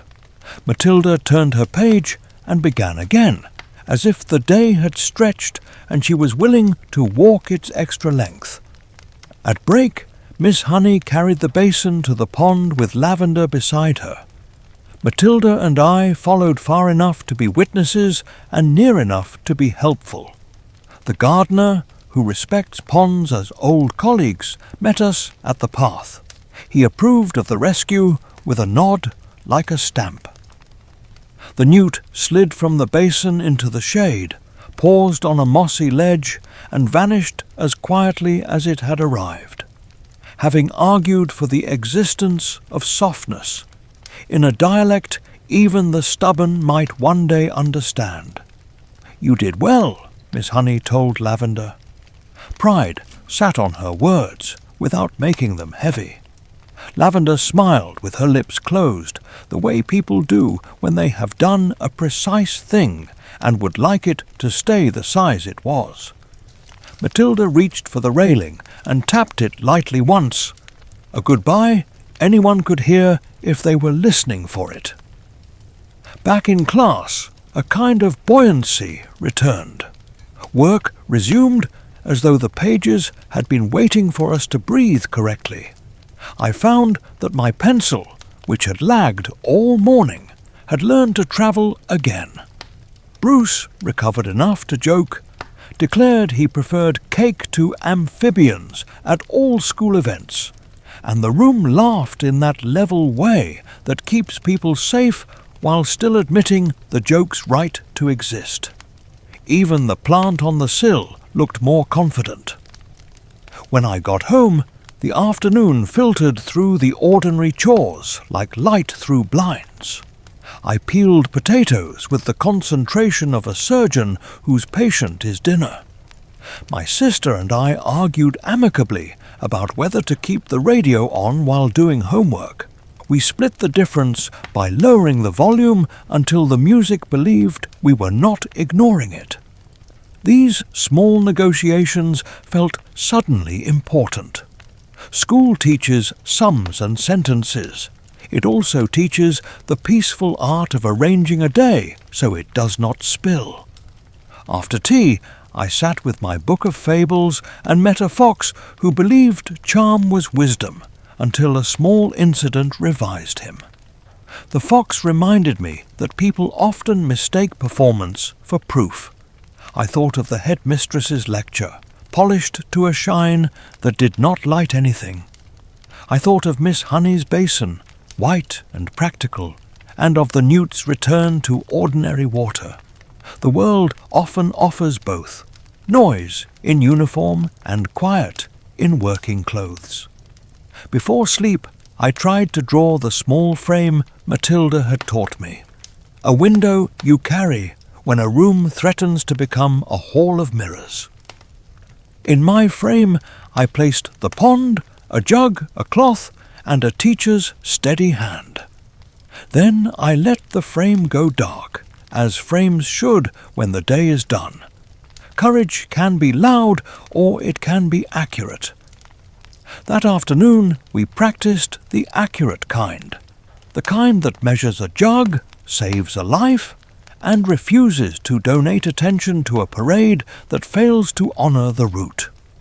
But we still wonder whether accurate courage, exercised in careful ounces, can prepare us for the stranger arithmetic ahead, when words begin to move on the board and a different sort of quiet asks to be heard. Morning slid onto our desks with the polite purpose of a train that keeps its timetable. The room held the rested hush that comes after a day of spectacle, as if our walls had washed their face. Miss Honey arranged the lesson like a row of stepping stones, each within reach of the next. She wrote 3 problems on the board that did not belong to our grade by birth, but might gain honorary citizenship if we welcomed them kindly. Matilda sat a seat nearer the window than usual, and I caught the light making a small crown of her hair. It is the way light behaves around certain people when it approves of their attention. We began with mental arithmetic. Miss Honey asked for the sum of a string of numbers that seemed stitched together without mercy. She did not ask for speed first. She asked for a picture. Imagine beads on a string, she said. Slide 3 at a time. The class breathed together. Several hands lifted and then withdrew. Matilda's hand rose only when our silence was ready to set her answer down gently. She gave it, plain and correct, and then the path groups, then halves, then tidy tens. Miss Honey nodded once and placed another stone beyond the last. We crossed. Something had changed in Matilda, though you would need the window seat to notice. The set of her jaw was gentler, the way a bow relaxes once it knows the music by muscle. Twice she paused and blinked, as if listening to a clock that no one else could hear. Later she would tell me that numbers had begun to align in the air instead of on paper, as if strings had chosen their own beads. I preferred blocks to strings, so I stacked my blocks as neatly as I could and hoped my tower would count as understanding. After sums, we moved to dictation. Words fell from Miss Honey's voice like clear stones into a shallow pool. Weight, measure, fairness, practice. I wrote them as carefully as a boy can who remembers that spelling is a public art. Matilda wrote with the same practical grace she gives to breathing. Then she stilled. A pencil, not hers, rolled toward the edge of her neighbour's desk, hesitated, and settled 2 finger widths from disaster as if reconsidering. Perhaps the floor had developed mercy. Perhaps the desk had a kind slope. Classroom science is patient with perhaps. We broke for water. The jug at the back was a different jug, glass honest and plain, scrubbed into a humility even Miss Trunchbull would bless. I filled cups. Matilda did not approach it. She stood at the window and watched the yard measure itself in sun and shadow. Lavender came to ask whether halves looked happier when the day was divided fairly between them. Matilda smiled and said halves always hope to become wholes, but do not need to hurry. We drank and returned without ceremony. Mid-morning, Miss Honey set us a quiet task. 2 pages of problems that reward attention more than speed. The room obeyed gratefully. The scratch of pencils is a famous music. Ours played in a key the walls liked. I was working through a fraction that had disguised itself as a complaint when I saw it. A stick of chalk, resting in the tray beneath the board, shifted a whisper. Not rolled exactly, nudged. The room is full of tiny slopes you never notice until a piece of chalk confesses them. So I blamed gravity and returned to my problem. But the chalk nudged again. The smallest shiver, as if someone had sighed upon it. I glanced around. No one saw. Miss Honey, head bent over a workbook, mentioned with her eyebrows that patience would be rewarded. I lowered my eyes like a good citizen. The chalk rested. Matilda did not look up, and that was the strangest thing. Her shoulders had that delicate tension a bowstring carries just before a note. Twice she paused, twice she exhaled, and twice the chalk forgot to be ordinary. If you are fond of miracles, you should know that they are shy around noise. At break, I joined her under the sycamore. The bark prints its language on your back if you lean long enough.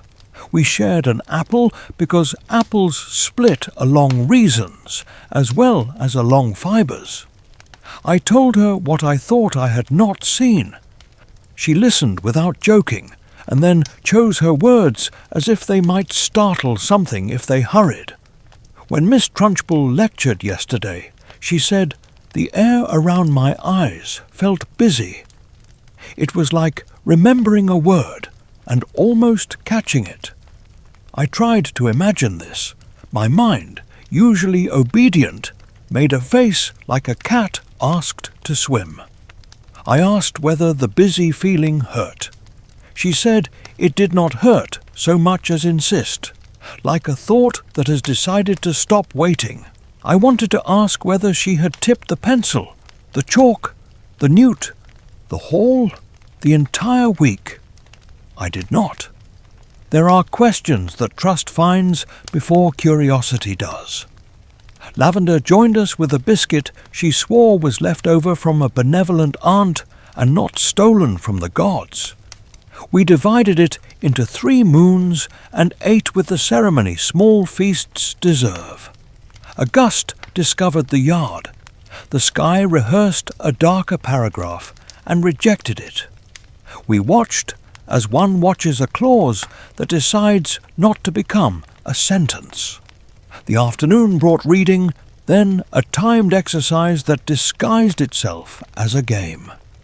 Miss Honey hid little equations in the margins and asked us to collect them, like shells along a tide line. I enjoyed the searching more than the sums, which must be what she intended. Matilda found hers and sat quite still. I tried stillness as one tries on a jacket in a shop, wondering if it suits. The chalk did not move. Of course it did not. Rooms behave themselves when watched. After the bell, Miss Honey asked Matilda to stay. This is not unusual. Teachers sometimes invite the child who understands to become a quiet assistant to the rest. I lingered at my desk to tidy rulers and eavesdrop without using the word. Miss Honey spoke as she always does to people she respects. No theatre, no babying, all exact kindness. She asked whether anything had felt strange during dictation. Matilda considered, then confessed the busy feeling and the way she had wished a pencil would stop rolling. And it had. Miss Honey did not gasp, did not tell her to stop making up the sky. She said the sentence that fits more situations than people realize. Let us test gently. She set a piece of paper on the desk and a small bit of chalk on the paper to make the friction fairer. She asked Matilda to breathe the way a brave person breathes, when braver people are nearby. Then she asked her to look not at the chalk, but at the space where it would prefer to go. Matilda frowned just enough to show that work was being done where no one could see it. The chalk trembled once, like a first violinist clearing a throat. It hopped the tiniest hop and settled back. Miss Honey's eyebrows rose a respectful quarter-inch. She does not leap. She records. "That is enough," Miss Honey said, closing the experiment with the same grace she uses to close windows. Brains are muscles only in the metaphor that matters. Overwork them and they become unkind. Matilda smiled and promised to rest. Rest is the least popular advice among bright children. It is also the best. On the walk home, I tasted my ordinary life with unusual care, as if the day had told me to notice how bread fits butter, and how an evening bus keeps its citizens. The corner shop had oranges that looked like small suns with dust on them. I bought one with my coin and juggled it twice because no audience is sometimes the best audience.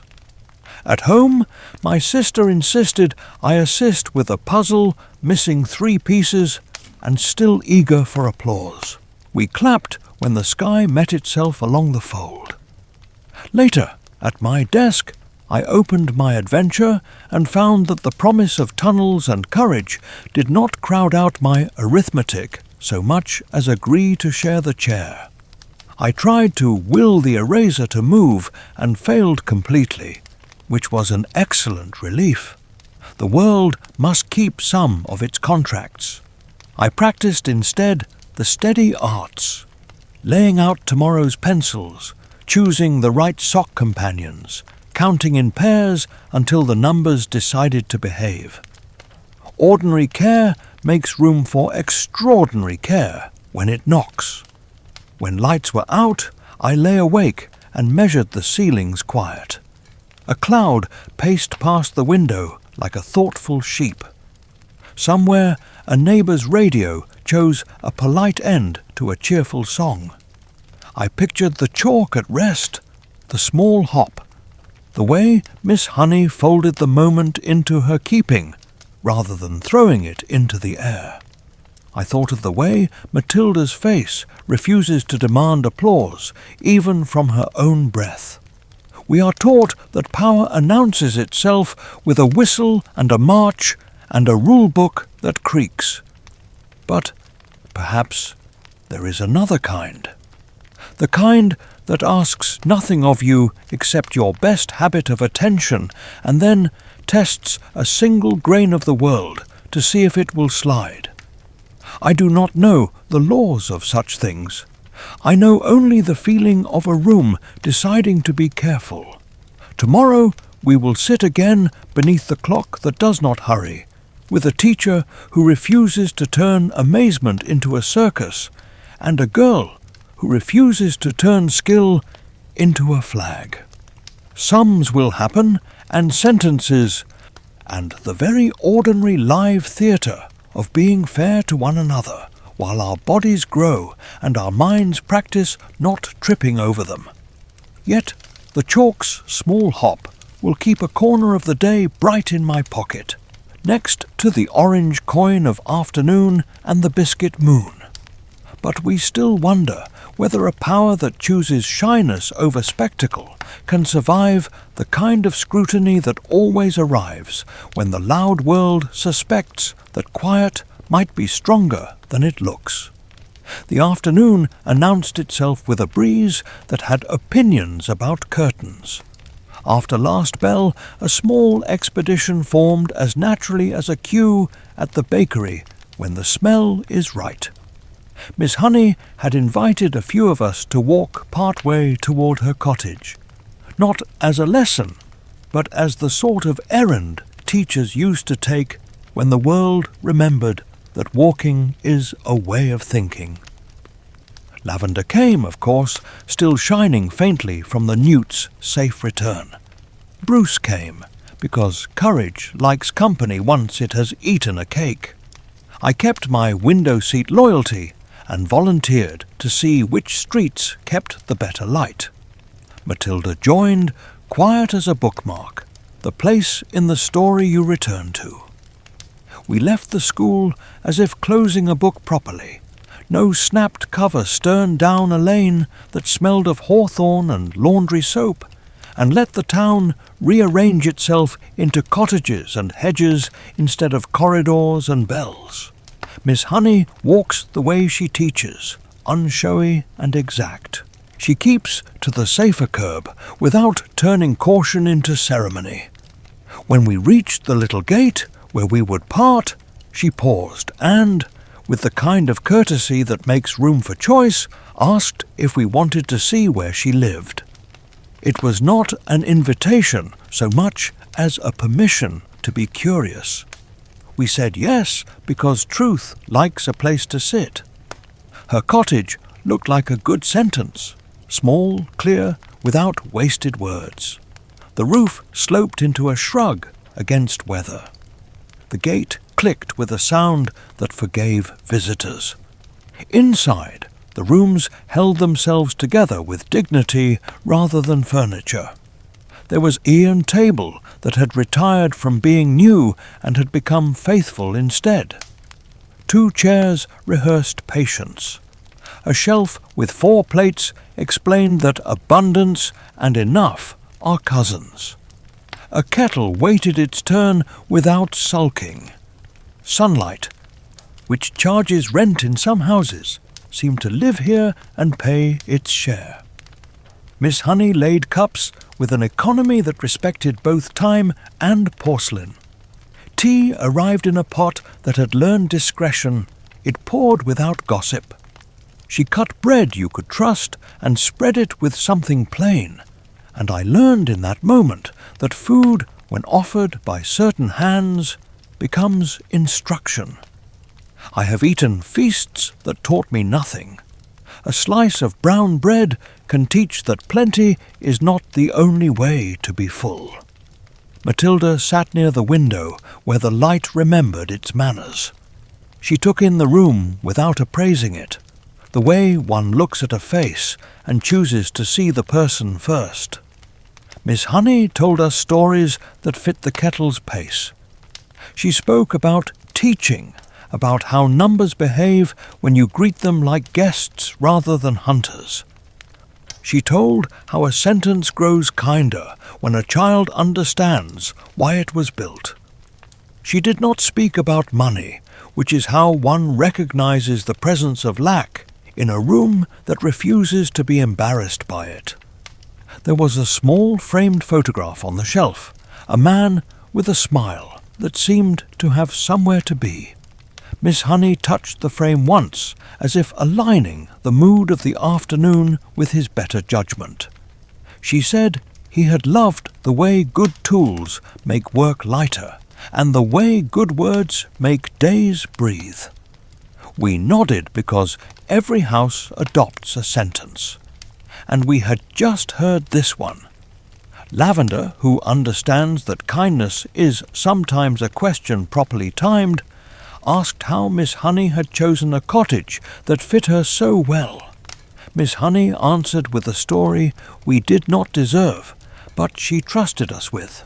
She told us that once, when she was younger than we are now, life had placed her with a guardian who loved command more than care.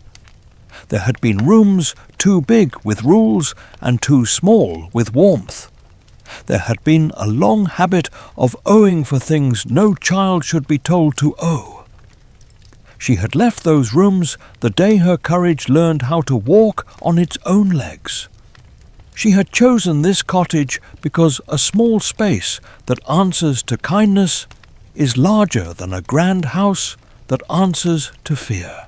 If you have read the official version of events, you know more names and dates than we heard that day. We did not need them. We were given a map in the shape of a human voice and asked to use it with respect. Matilda's hands lay quiet in her lap, but her eyes were busy with the arithmetic of fairness. Later, she would tell me only that some stories ask to be acted upon rather than repeated, and I understood that repeating is sometimes a way of stealing. Bruce looked at the table as though considering whether it could bear both elbows and secrets. He kept his elbows to himself and asked if the cottage ever felt lonely. Miss Honey smiled in the way that adds courage to bread. She said, "A room is what you practice in it. If you practice attention, the room learns to listen back.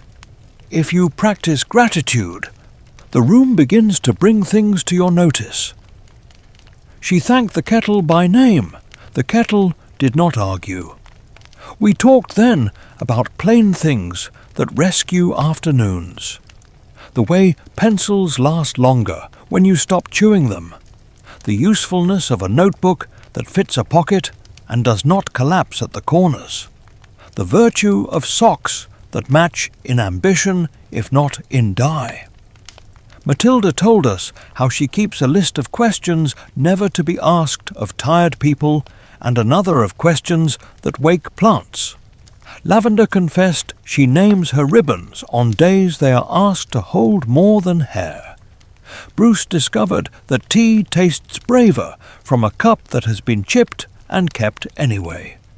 Miss Honey walked us back as far as the gate, and the lane resumed being a lane. On the return, we measured houses for friendliness and agreed that gardens reveal more truth than curtains. At a corner, a dog decided not to bark, which felt like a vote in our favour. By the time the school roof reappeared, we had learned the shape of a life that is careful without being small. At home, my mother asked how the stroll had been.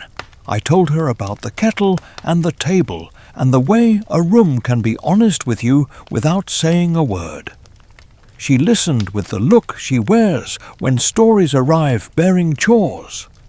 She sent me to fetch potatoes and permitted me to keep one for my stamp collection of shapes that resemble continents. My father said the best hammer he ever owned came from a shed with a leaky roof and a man who kept his promises. "Tools," he said again, "remember." I thought of Miss Honey's cottage and hoped it remembered her kindly when she was tired. Homework looked different that evening, not easier but more companionable. The page gave up its sulking. I wrote my sums with the steadiness of a kettle that claims no magic and yet turns water into company, which is magic enough. When I came to an essay question about fairness, my pencil paused of its own accord and added 2 sentences it had not known it could think. Fairness is not a ruler you slam. It is a balance you keep adjusting while people breathe. Before sleep, I sharpened tomorrow's pencils and aligned them like little oars along the edge of my desk. If a day is a river, it helps to have something that knows how to push back kindly. I folded a note for myself to ask Matilda whether she thought rooms could lend you courage the way libraries lend you books. I placed the note under my pillow and pretended I had invented a reliable method for waking up with better questions. The world, of course, does not halt for a cottage. The headmistress would return to her inspections. The chalk had not forgotten its shy experiment. The board was still a field where words might someday arrive without hands. Yet the visit had given us a calibration.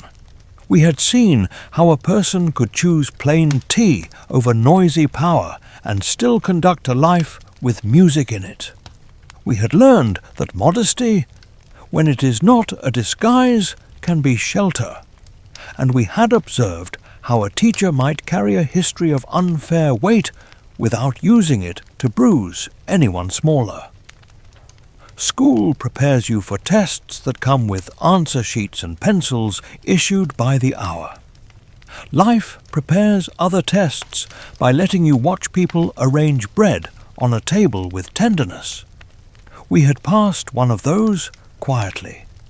The cottage, with its exact dignity and its uncomplaining light, had become a proof that a room can be brave.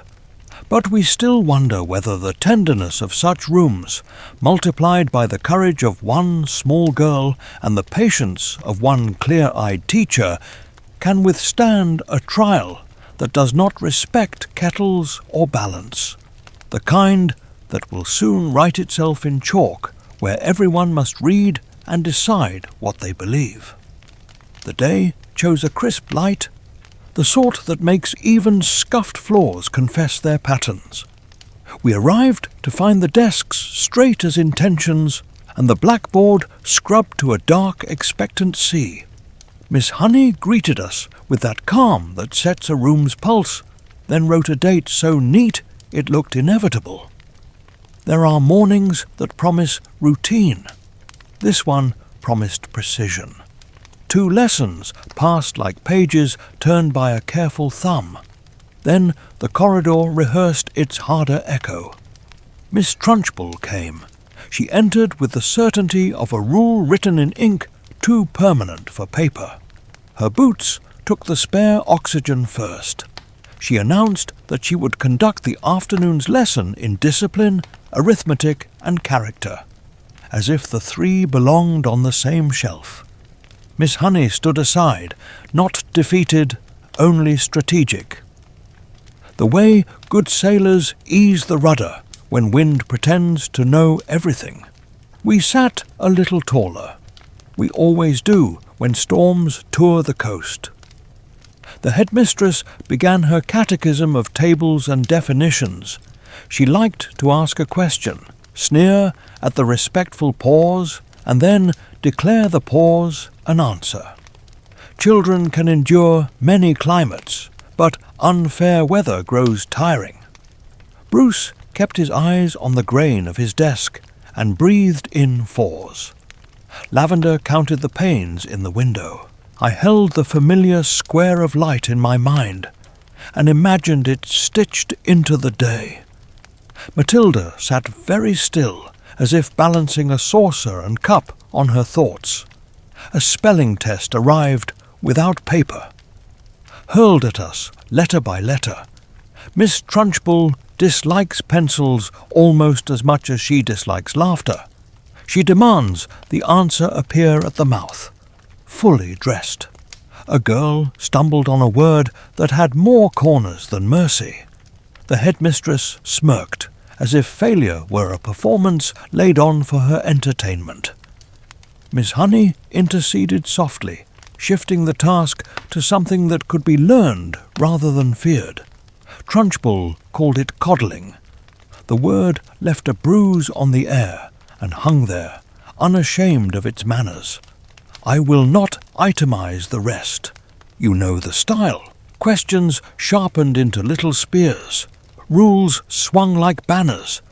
The room treated as a parade ground where thinking is dangerous unless it carries a pass. She cracked jokes at our expense that would have been funnier if generosity had sharpened them. We did what children do. We lowered our heads without lowering our worth. When asked to sit straighter, we became towers. When asked to explain ourselves, we answered with clean sentences that admitted nothing but clarity. It was during arithmetic that the temperature changed.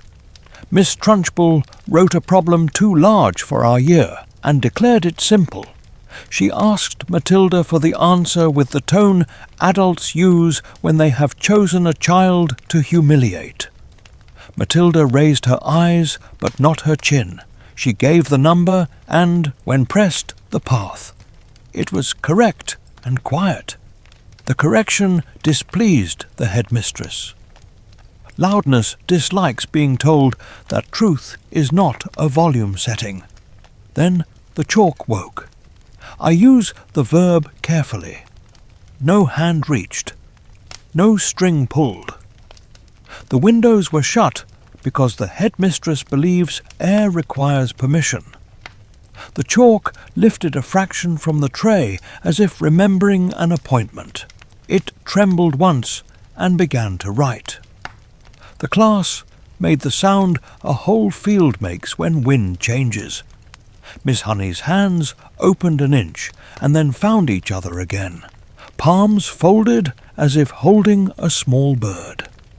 Miss Trunchbull froze, and for the first time since I have known her, her face wore the uncertainty of someone who has misread a map she drew herself. Letters appeared, tall and measured, chalk dust drifting like honest snow. They wrote a name the headmistress never speaks as if it were an accusation. Agatha. Then they wrote words none of us could have invented, because children do not know how to make cruelty afraid of itself. The message was not long. It asked for what had been taken. It spoke of fairness in the voice of someone who remembers the weight of it. It sounded, if a chalk line can sound, like a man who once taught a girl not to be frightened of numbers. The board became a page that answered back. Matilda did not look at the board. She looked at the space between her and it, the way one looks at a river to gauge its current. The set of her jaw was familiar, the small engine hum of attention tuned perfectly. I sat close enough to hear the silent strain of it, like a violin string deciding not to break. Lavender's hand found the edge of her own desk and held, not scared, anchoring. Bruce whispered a single word that the room accepted without echo. "Please." Miss Trunchbull tried to shout the writing away. Shouting is her favourite lever. The letters continued with the relentless courtesy of clean handwriting. When they reached the final stroke, the chalk hovered, then descended as gently as a closing eyelid. No flourish, no boast. The room learned at once what the outdoors has always known. There are volumes beyond noise. Silence held. The headmistress stepped back as if the board had advanced. For one heartbeat she appeared smaller, a child wearing the coat of a general. She recovered enough to declare trickery, demanded who, whirled for culprits among the small. Eyes raked the corners, interrogated the light.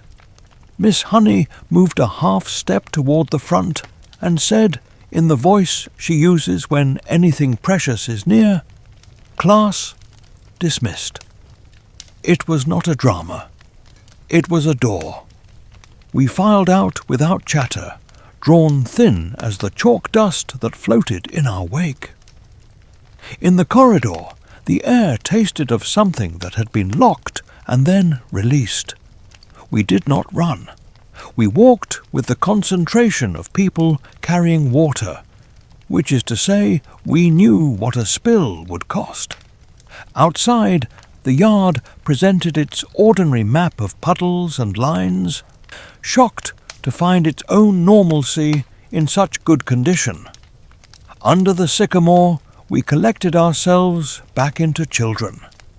Relief disguised itself as appetite. Lavender had a biscuit with a dignified crack. Bruce declared he could smell the canteen custard from here, and then proved it by being wrong.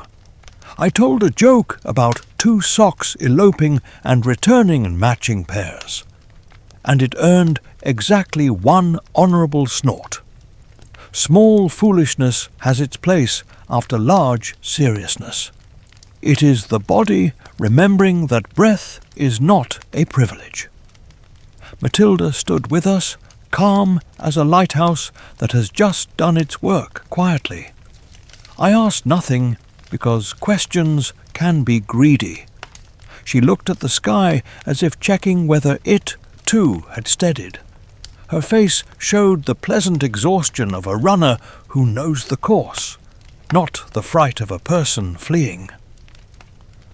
Later, she said only this: sometimes a room must be told its true story in writing it cannot ignore. She said she would like very much to rest. Miss Honey did not speak to us until end bell. She taught the remaining minutes with a light touch. Small tasks that behave themselves, voices kept in the register that lets worry drowse. Before dismissal, she thanked us for our composure and asked us to remember that fear is loud because it is afraid of being measured.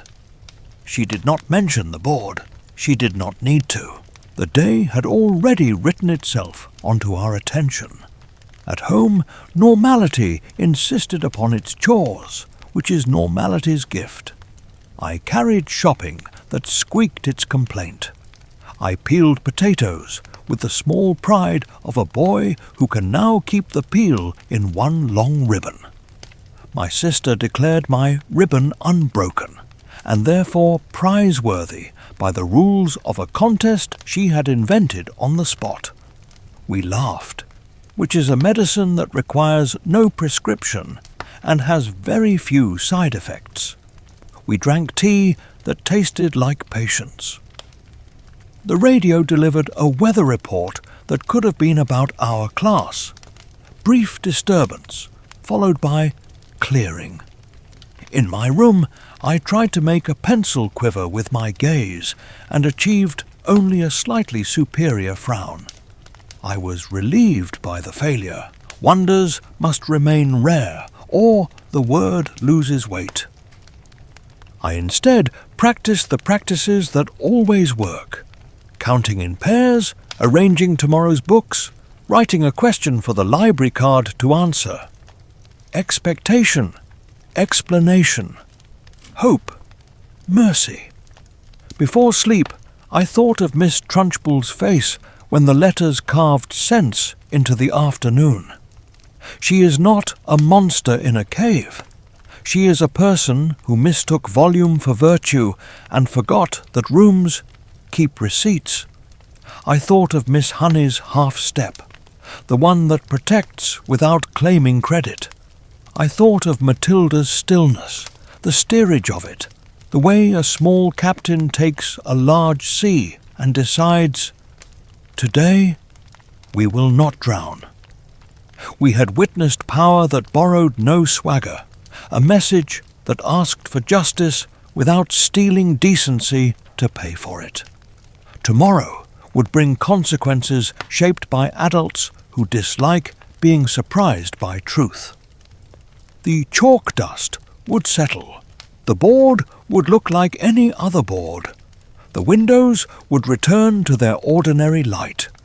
And yet the classroom had been told its right name once. And names, once learned, do not unlearn easily. But we still wonder whether a single clean sentence written in a hand no one can deny is enough to persuade a tyrant to step aside, or whether courage will be asked to take another form before the lesson learns itself for good. Morning arrived with the kind of clarity that makes fences look newly mended. The board was blank again. A dark field returned to waiting. Miss Honey wrote the date with her patient hand and asked for notebooks. No announcement, no ceremony. Rooms recover best when given useful work to do. Our pencils found their lanes. The air held the thin sweetness of chalk that has remembered its manners. If yesterday had been the symbol, today was the drumbeat that keeps time. Whispers tried to form committees, but Miss Honey's first task was a map we could trust. Copy the paragraph, underline the verbs, circle the words that pretend to be verbs, and are only gossip. We obeyed gratefully. When fear has been loud, grammar with a purpose is medicine. Matilda sat as if she had slept inside a thought and woken carefully. She looked well, the way a candle looks steady after the door has been shut against the draught. Twice she paused, as if a distant clock required respect, and twice she resumed with the courtesy of someone determined not to rattle the teacups. By mid-morning, the corridor decided to experiment with silence. Miss Trunchbull did not tour. She did not borrow the oxygen. We waited for the echo that usually rehearses her arrival and received only the ordinary creak of a building settling into its age. In absence, even the floorboards grew kinder. Lavender passed me a note that said, "Is the weather broken?" followed by a small drawing of a boot with a question mark. I wrote back, "Forecast. Fair with persistent honesty," and added a doodle of a chalk stick sitting like a dignified bird. At break, the playground performed its usual play. Skipping ropes, negotiations, the court of football with laws that change depending on who is losing. Bruce, recovered enough for jokes, announced that his appetite had resigned us, only to be reinstated at the sight of a jam tart. We voted as a class that jam tarts are sovereign. This is how children repair weather, with pastry lore and gentle laughter. I walked the boundary once, checking the fence line out of habit, then returned to the tree where Matilda sat in the patch of light that the hour had chosen. She did not bring miracles to recess. She brought a pencil and the look of someone practicing rest. I asked if she was tired in the way that counts. She said yes, but the yes belonged to satisfaction rather than harm. It was the ache a violinist might feel after playing the song a room needed. She told me she had counted in pairs before sleep, and discovered that the pairs become 4s and then 8s when you let them, and soon the mind has something orderly to hold. I told her my sister had invented a contest to see who could hang a tea towel so it looked most like a flag of a sensible country. We declared a tie, which is the right outcome for most domestic diplomacy. The gardener waved from the gate during the second break. The newt, he reported through a smile that had earned the right to be smug, had been seen sunning itself on the pond's shallow shelf, unbothered by politics. Lavender glowed. Miss Honey thanked him as if he had delivered a weather forecast made of good manners. I wrote a line in the margin of my workbook. Creatures returned to water are not required to testify. After lunch, the absence grew official. The secretary, blue cardigan precise as ever, brought a note. Miss Honey read and folded it with that expression she keeps for information that asks to be held without drama. The headmistress would not be joining us this afternoon or any afternoon until further notice. Adults prefer such phrases. They suggest that notice, like weather, belongs to them. Miss Honey did not comment on the wording. She set out a quiet project instead. We would write letters to our future selves, to be sealed, dated, and returned at the end of term. Nothing extravagant. Tell yourself one thing you know now about fairness and one thing you hope to remember about courage. I wrote, "Fairness is a balance you keep adjusting while people breathe. Courage is a tone of voice you lend a friend when theirs is taken." I sealed the envelope before the sentences could audition for applause. Matilda's envelope stayed unaddressed a moment longer. She stared through it as if it were a window and then wrote a single line, slow as a vow, and closed it with care. I did not ask to see. Some letters are meant to travel in private. Work resumed the way a river resumes after a polite interruption from a heron. We read a page about tides and practiced listing cause and effect without accusing either of misbehaviour.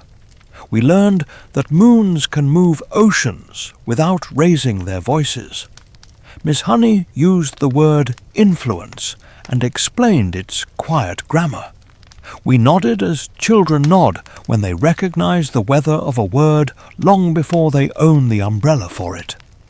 Toward day's end, the door opened not with a boot's certainty, but with the cautious honesty of a person who brings lists. The deputy head poked in with a smile borrowed from bravery and asked for a word in the corridor. Miss Honey stepped out.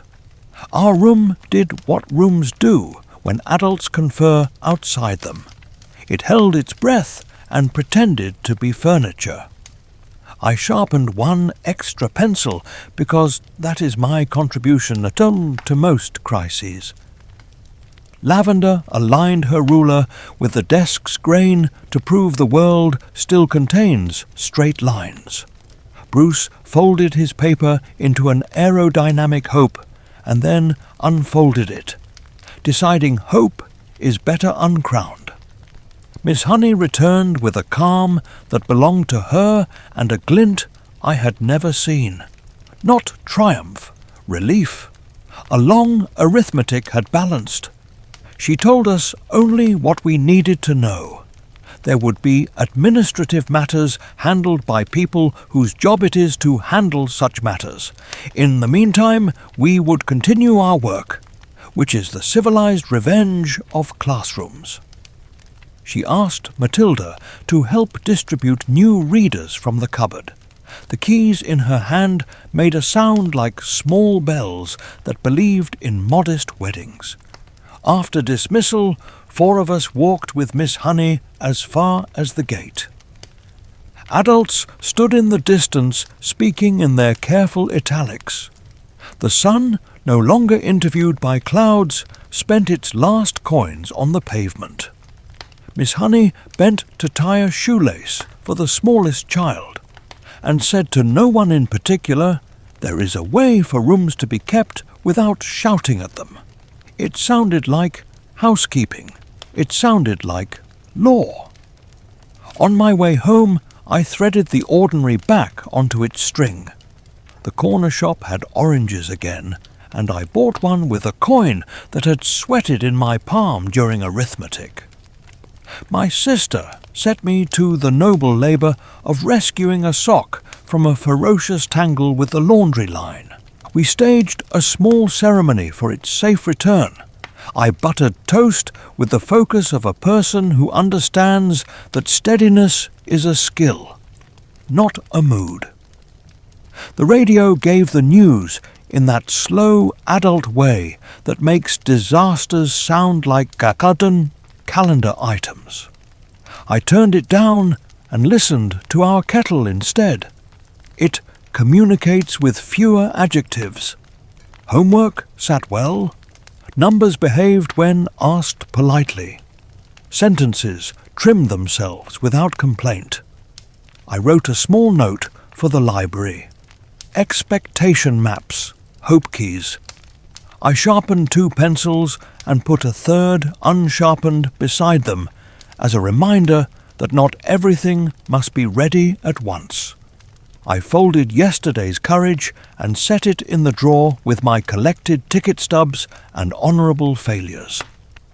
Before bed, I stood at the window and considered the sky, which had chosen a crisp grammar of stars. I tried to imagine the board again, the tidy capitals, the obedience of chalk to a request that sounded like justice finally remembering its own voice. I thought about power that borrows quiet instead of noise, that keeps its hands clean without announcing its soap. I thought about Miss Honey's face as she read the note and folded the day into a manageable shape. I thought about Matilda's envelope and the way a single line can be the whole letter if it is the right one. We had not toppled a statue or marched with banners. We had written one necessary sentence on the correct wall and then gone back to work. If there were officials counting, let them count. We would count 2. Steps to the library, breaths before speaking, the number of times the chair legs squeak to inform you you are leaning too hard on one side. Children inherit many kinds of mathematics. Some make rooms survivable. It is possible the headmistress will return. It is possible she will not. It is certain that rooms remember. They remember despairs and recoveries, panics and poises, cruelties and corrections. Our classroom now contained evidence that decency can write as legibly as threat. The evidence was invisible today, but invisibility is a kind of permanence grown-ups underestimate. Tomorrow we will open readers, measure lines, argue gently with commas. We will lend each other tones of voice. We will pass the square of light from hand to hand without spilling it. We will sharpen pencils to a point that refuses to poke. We will walk past the board and treat it as a field ready for crops, rather than a wall designed for orders. But we still wonder whether the tidy absence of a tyrant is the same as justice, or whether justice will require a public balance to be set right, a key to change hands, and a house to remember which name truly belongs on its door. News ripens quickly in a village, even when no one calls it news. By the time we reached Crunchem Hall the next morning, adults were speaking in italics at doorways. The headmistress was still away until further notice. The secretary's cardigan looked especially determined. Miss Honey wrote the date, set out copywork to give the room its breath, and only when the pencils had found their lanes did she say that certain matters of property and guardianship were being reviewed by people whose profession is to read papers slowly. Then she smiled the small, sufficient smile that tells children, "Continue." We continued. After break, a visitor appeared, a solicitor with a briefcase that seemed to have eaten many arguments. He did not address us.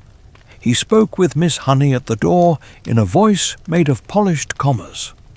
When he left, Miss Honey straightened the attendance book and asked Matilda and Lavender to stack readers. She asked me to carry a parcel of old exercise books to the office. The errand took me past 2 teachers, comparing careful whispers, and a caretaker who nodded as if wood and rumour require the same varnish. By afternoon, the corridor had acquired the lightness that means furniture is being moved in the neighbourhood of justice. Dismissal arrived on time. A handful of us, Lavender, Bruce, Matilda, and I, walked with Miss Honey as far as the green. There she paused at the lane that climbs to the large house that had never been a home, the one where Agatha Trunchbull once lived on upper floors, as if oxygen were her private property. Miss Honey glanced at us, counting without making us feel counted.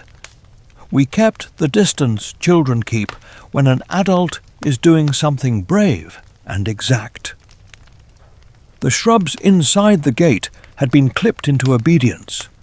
The house kept its face of windows that did not know how to smile.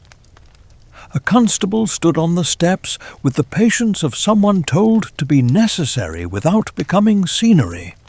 The same solicitor met us with a ledger book that believed ink is a conscience. He nodded to Miss Honey and, in the tidy way grown-ups use when facts are heavy but clear, explained that papers had been found. A deed, a trust, salary records, all in a tall boy in the study, each signed in the honest hand of Dr. Magnus Honey. Neglect had arranged them to look like order. Now order intended to look like itself. Miss Honey asked no theatrical questions. She asked for keys. The constable produced a ring that looked like a quiet bell choir, and placed it in her palm, as one returns a tool to its craftsperson. She did not rush to the door. She stood a moment, fingers closed around the ring, then thanked both men by name and led us in not as tourists or invaders, but as people entering rooms that require their true story to be told back to them. Houses keep receipts. This one had framed them. In the hall, a portrait of Agatha in her hammer-throwing prime tried to govern the weather. Miss Honey regarded it once, not unkindly, then turned to a grandfather clock that had stopped at a brave hour and wound it with a brass key. The tick that followed sounded like a vote. We moved quietly from room to room, touching no more than air required. Matilda lingered at a shelf where Dr. Honey's medical texts stood in the order a careful man prefers. Lavender found a chair that remembered being sat on by someone who read kindly. Bruce discovered a jar of peppermints that had turned to chalk, an old sweetness fossilized. In the study, the solicitor opened the desk that faced the garden. Inside the top drawer lay the deed and trust. Beneath them, a packet of pay stubs that proved a salary had been intercepted for years by a hand that did not earn it. Miss Honey's face altered in the way I had learned to watch. The stray hair behaved, the eyes counted, the mouth chose gratitude over grandness. "Shall I sign anything today?" the solicitor asked. "I shall open windows today," Miss Honey said, "and sign tomorrow." She crossed to a sash, lifted it, and let air argue with curtains. Dust rose like regret and settled like permission. She opened another. The house exhaled a long, honest sound, as if relief had finally trusted itself. We helped in the ways children can. Lavender wiped a sill with a square of cloth that deserved a small parade. I carried a rug onto the grass and shook it until the lawn had a story of its own. Bruce found the stopcocks by intuition and turned them gently so the pipes would remember courtesy. Matilda stood near the piano and pressed one key as if asking whether the room could still sing. The note arrived timid and promising. The constable departed to write a report that would contain fewer adjectives than the day deserved.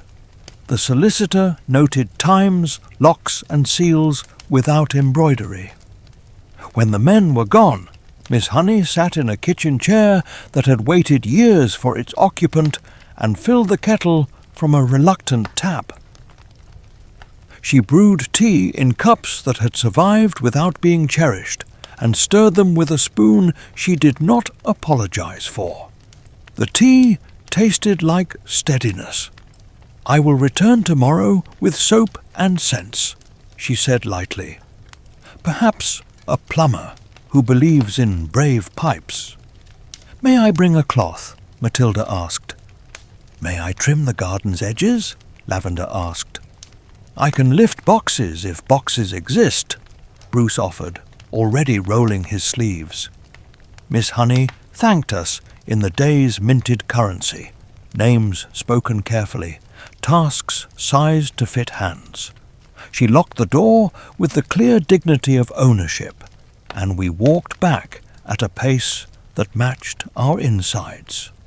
On the green, the village resumed being a village prams staking their rights, gossip trimmed to neighbourliness, a dog reading its patch of sun like a scholar.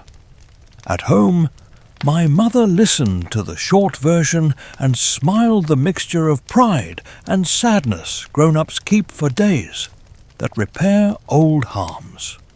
She sent me to the shop for soap, matches and tea, and added a lemon because lemon persuades even tired sinks to believe in endings. Not everything was solemn. My sister enlisted me to rescue a kite from the apple tree. We negotiated with branches, invoked breezes with the seriousness of priests, and succeeded only when the cat judged in our favour.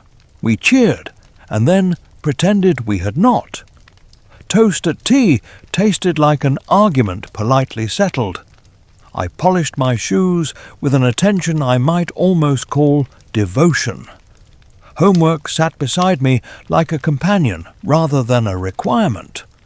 I wrote sentences about tides and influence, then crossed one out because it was trying to be pretty instead of true. I put aside a pencil for tomorrow's work at the big house and laid my pocket knife where string would respect it. I folded a note for Matilda that asked nothing and promised a spare cloth. Before sleep, I pictured the grandfather clock starting again, windows lifted, and air learning the rooms by heart.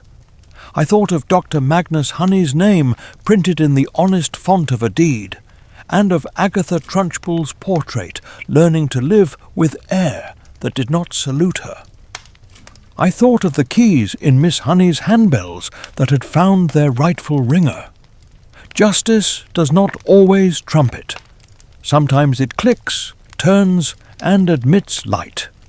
We had not staged a triumph. We had assisted a correction. Tomorrow there would be dust, soap, signatures, and the honourable work of teaching a house to remember gentleness. I slept with that future like a folded map under my pillow. But we still wonder whether writing a house and balancing a ledger will be enough to keep fear from replanting itself in other rooms, or whether we must learn to keep windows open long after the first breath of fairness has gone through. The day began with clean weather and unsettled news. By mid-morning, a rumour wandered the corridors wearing a certainty it had not earned. The Wormwoods were leaving. Rumours arrive at school like stray cats bold, hungry, and not always wrong. Miss Honey did not repeat it. She taught spelling with her careful voice, which is how she confirms what matters and starves what does not. Yet even the chalk seemed to listen harder, as if words might need to carry more than usual. At break, I found Matilda by the sycamore, the tree that has learned discretion.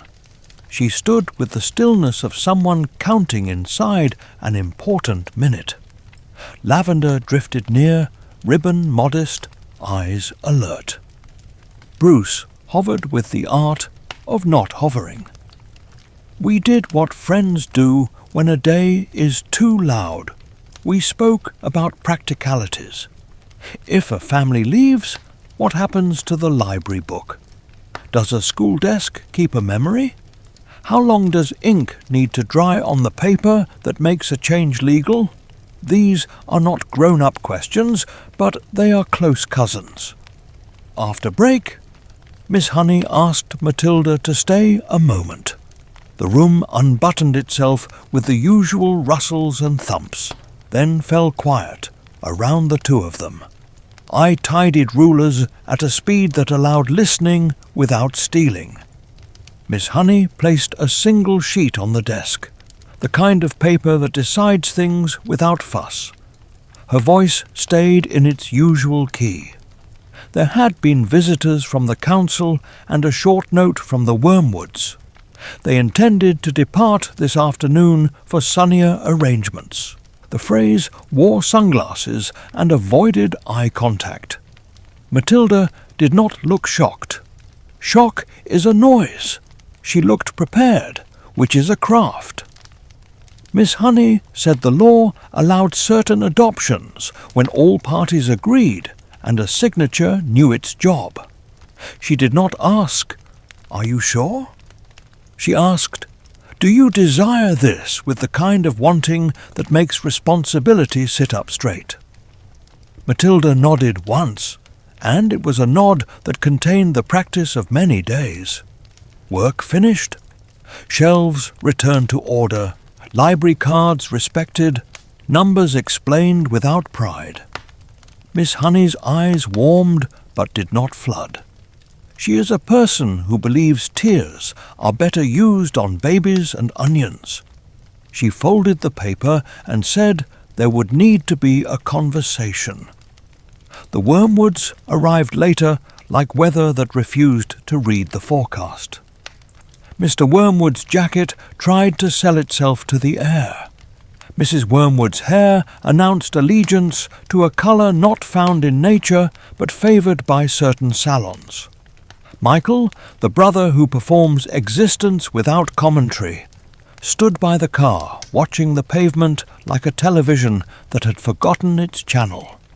They had brought boxes that smelled faintly of fried food and unused instructions.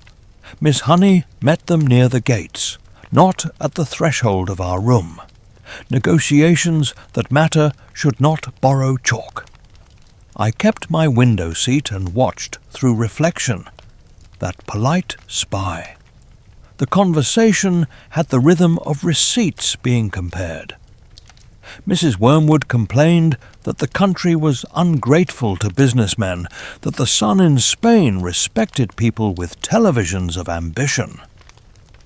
Mr. Wormwood muttered about second-hand parts that refuse to love you back when the police insist on a definition of love. He did not say the word fraud. Words are tools, and some people hide them. Matilda stepped forward and spoke with the economy she brings to arithmetic. She asked to stay with Miss Honey. She did not decorate the sentence because it carried itself. Mrs. Wormwood scoffed in the way of people who believe sentiment should be short. Mr. Wormwood looked at the paper as if it had bills attached. Miss Honey explained the law with calm that suits porcelain. Consent here, signature there. The council clerk had prepared the lines in a handwriting that looked efficient even when asleep. There is a moment when adults who do not like responsibility find themselves charmingly rescued by it. Mr. Wormwood puffed, frowned, rearranged his tie's idea of itself, then announced that if a child wished to stay where arithmetic belonged, and readers were apparently coddled, then who was he to object? He liked decisions that could be made quickly and praised loudly later. Mrs. Wormwood shrugged at a volume that could be heard in other postcodes. Michael blinked, which is his gift. The paper accepted their names with the small ceremony ink provides. Miss Honey signed last, with the simplicity of someone writing her own name for the first true time. I will not pretend the sky applauded. It carried on with its work, which was a relief. But the air near the gate performed a tiny correction, the way a hem sits better after one neat stitch. Matilda exhaled, then looked at me with a look that asked nothing and promised steadiness. Miss Honey thanked the Wormwoods in sentences that made nobody feel large or small. Mr. Wormwood said they must be off to the future, which he pronounced with the optimism of a map salesman holding a blank sheet. Mrs. Wormwood adjusted a bracelet that preferred other wrists. Michael slid into the car with the skill of a boy accustomed to motion that requires no participation.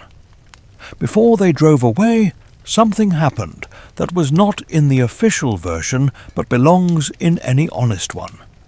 Mrs. Phelps, who had appeared with the dignified speed libraries possess when a card is about to change hands, reached into her bag and presented a new library form. It had the line, Guardian, waiting. She looked at Matilda and Miss Honey and said, calmly as a stamp, "This is ready when you are." Miss Honey wrote her name in its place with a grace that made the word guardian look like a verb. The car left. It did not roar, it declared. The village blinked and resumed. The constable, who had earlier supervised the House of Keys, tipped his cap to no one in particular. The school's front hedge accepted a bit of wind. The clock, having learned it could keep time without being watched, kept it. We walked back to our room. It had not changed, which is the right amount of magic for a Tuesday. Miss Honey set Matilda's desk a little closer to the window, not a promotion, just alignment with light. She passed around sums that behaved and a sentence to copy that did not pretend to be more than it was. We worked as if work itself were a welcome, and perhaps it is. Lavender wrote her name twice on the top of her paper, because celebration sometimes needs a second line. Bruce developed a sudden, intense interest in neatness, and wiped his desk with the side of his sleeve until it shone like a good intention. At the end of the day, we walked with Matilda and Miss Honey to the gate as we had the day before. Only this time, the keys were not metaphors. They chimed in Miss Honey's pocket with the innocent gladness of small bells. We stopped at the green where people read their dogs and prams claimed lanes.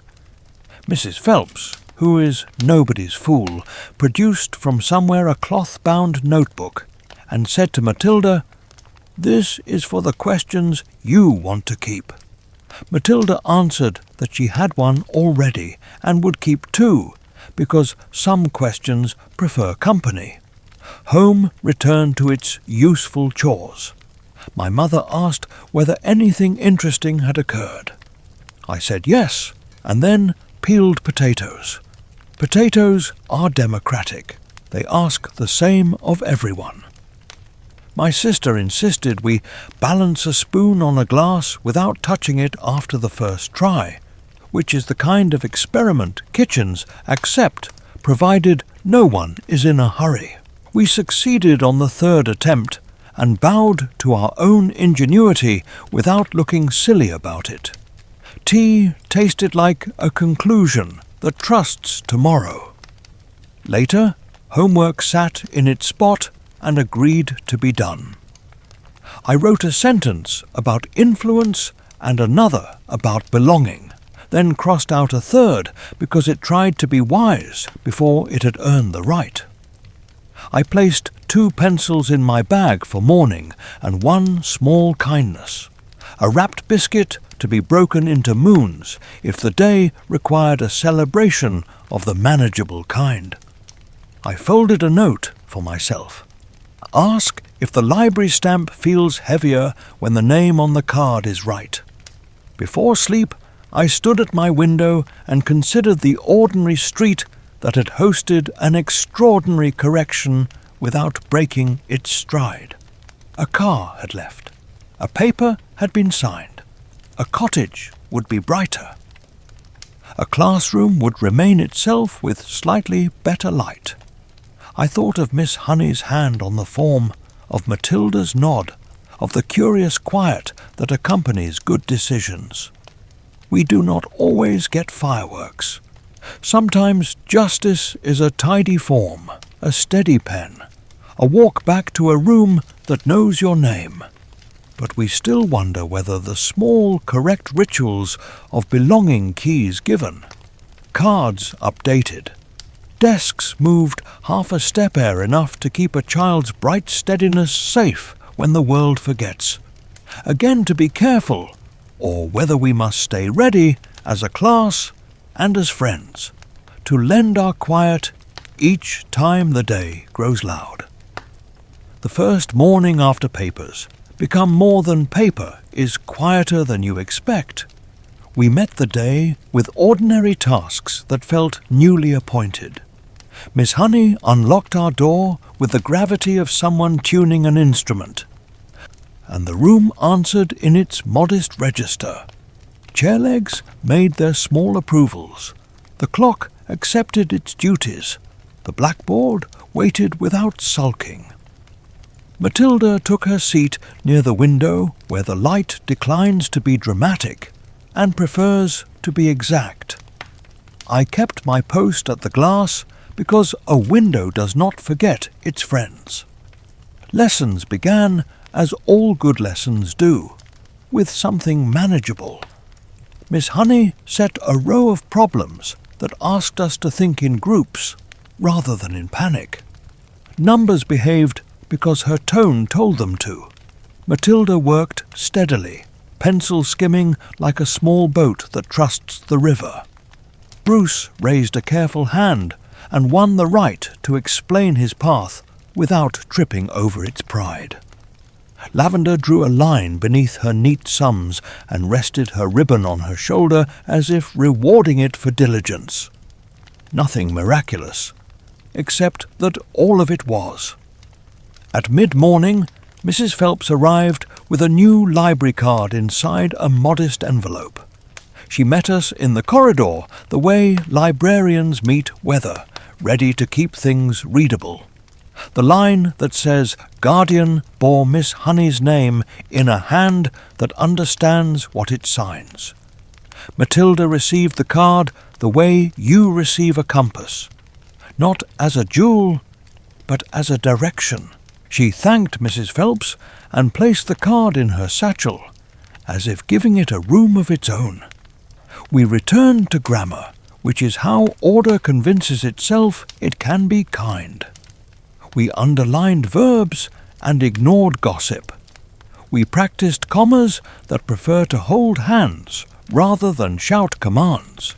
Miss Honey's strand of hair played at her cheek and then behaved, as hair will in rooms that have learned to listen. When we read, Matilda paused at a comma just long enough to carry the rest of us across. The ferrywoman of sense. A page from Dickens slipped into the afternoon like a respected elder, reminding us that unfairness has old habits, and so does stubborn goodness. It was a detail from the bookcase of her life, borrowed with thanks, shelved again.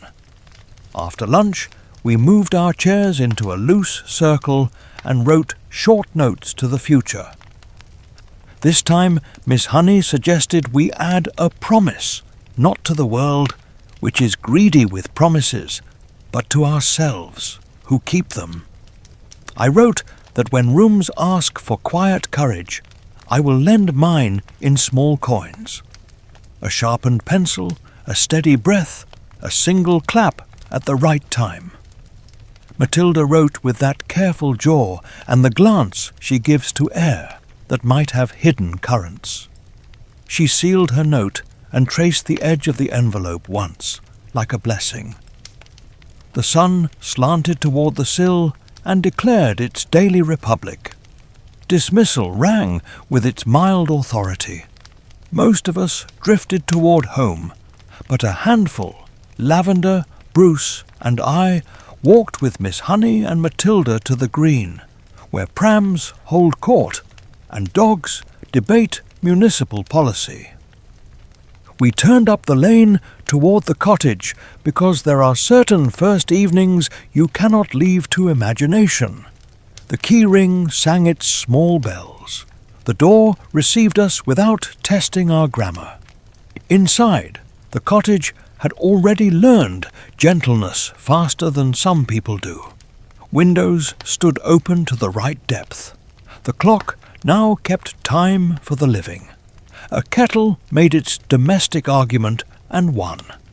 The air smelled faintly of soap and lemon, the aroma of decisions that have been carried through to their end. Matilda set her books on the table as if placing anchors, then went to the little shelf where 4 plates waited for honest work. She reached for 2 and paused. "Will you stay for tea?" she asked, looking at Miss Honey first, then at us, as if hospitality is a language that must be translated for each guest. Miss Honey nodded, and the nod included chairs and cups and the idea that simple food can teach. We ate bread that proved itself, jam that did not brag, and a biscuit each, broken into moons because certain rituals deserve to travel. Conversation was tidy and contented. Bruce admired the way the kettle poured without gossip. Lavender offered to teach the curtains to hold their line. I asked if rooms remember more quickly when windows are lifted daily, and Miss Honey said memory likes fresh air. Matilda showed us the notebook that now lives near the sugar bowl, a ledger of little questions that make life polite. Which shelf do teaspoons prefer? What time does the light behave best for reading? How many steps to the lane when you do not hurry and someone small is walking with you? I wrote one answer and folded it under the jar. Teaspoons prefer company. We helped with washing up because fellowship is often a towel passed hand to hand. Matilda dried with proper seriousness, the good kind that leaves room for jokes. I tested the tap and believed in brave pipes. Lavender tied back the curtain as if negotiating with weather.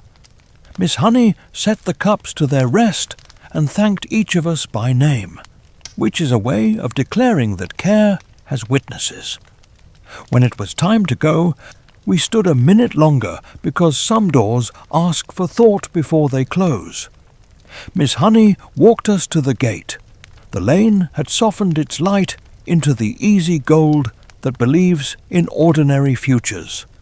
Matilda held the gate with one hand and the idea of home with the other.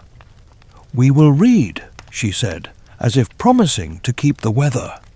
"We will work." Her voice had no theatre and therefore carried farther.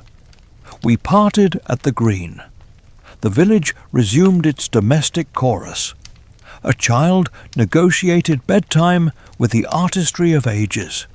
A dog decided to forgive a bicycle. The baker stacked trays like well-made paragraphs. I carried the evening's plain happiness along the pavement and hung it beside my coat at home. My mother asked about the cottage. I told her the window heights and the honesty of the table, which is how I measure a life now. My father approved of the kettle as a philosophy. My sister produced 2 apples and a contest to balance them on our foreheads without blinking, which taught us focus and nothing serious, which is a lesson school sometimes forgets. Homework presented itself like a field already ploughed. I copied sentences that behaved and crossed out one that tried to be beautiful before it was true. I planned tomorrow's pencils and tucked a clean handkerchief in my bag, because rooms are kinder when small needs are pre-met. I wrote on a scrap for myself, to be found later among ticket stubs. Expectation work.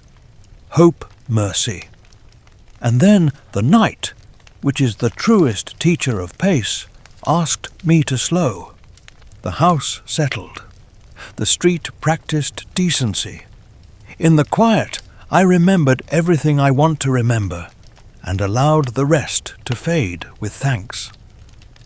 I thought of the board on which a necessary sentence had once written itself, and then left, without demanding an encore. I thought of the pond and the honest envoy who returned to its water. I thought of a cake that tried to humiliate and failed, because solidarity is a recipe louder than spectacle. I thought of library cards that choose the right name, and of keys that ring only for the right pockets. I thought, most of all, of Miss Honey's cottage learning to breathe out, and of Matilda's new chair at the table no throne, just a seat worthy of attention. In my mind's eye, I saw tomorrow's small dramas, sums that prefer order, words that prefer fairness, a class that prefers to keep each other human. I saw myself at the window useful as a hinge, lending quiet when quiet has work to do. The room dims around such thoughts, politely, like an usher guiding you to the aisle.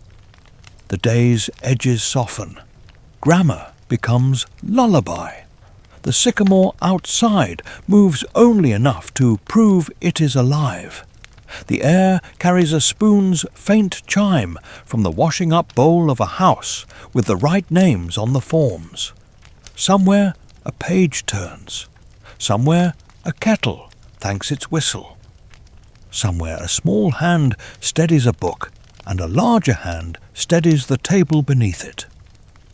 If stories are lanterns, then ours has been an ordinary one, polished by use, carried through corridors and along hedged lanes, set down on a cottage shelf, where light refuses grandeur and chooses fidelity. We have watched a classroom learn its manners back, a house open its lungs, a child keep her promises to the work and to herself. We have learned that justice can travel in plain envelopes, that courage often borrows the voice of stillness, that kindness is a discipline disguised as ease. Tomorrow the bell will ring in its reasonable pitch. We will take our places and make our lines.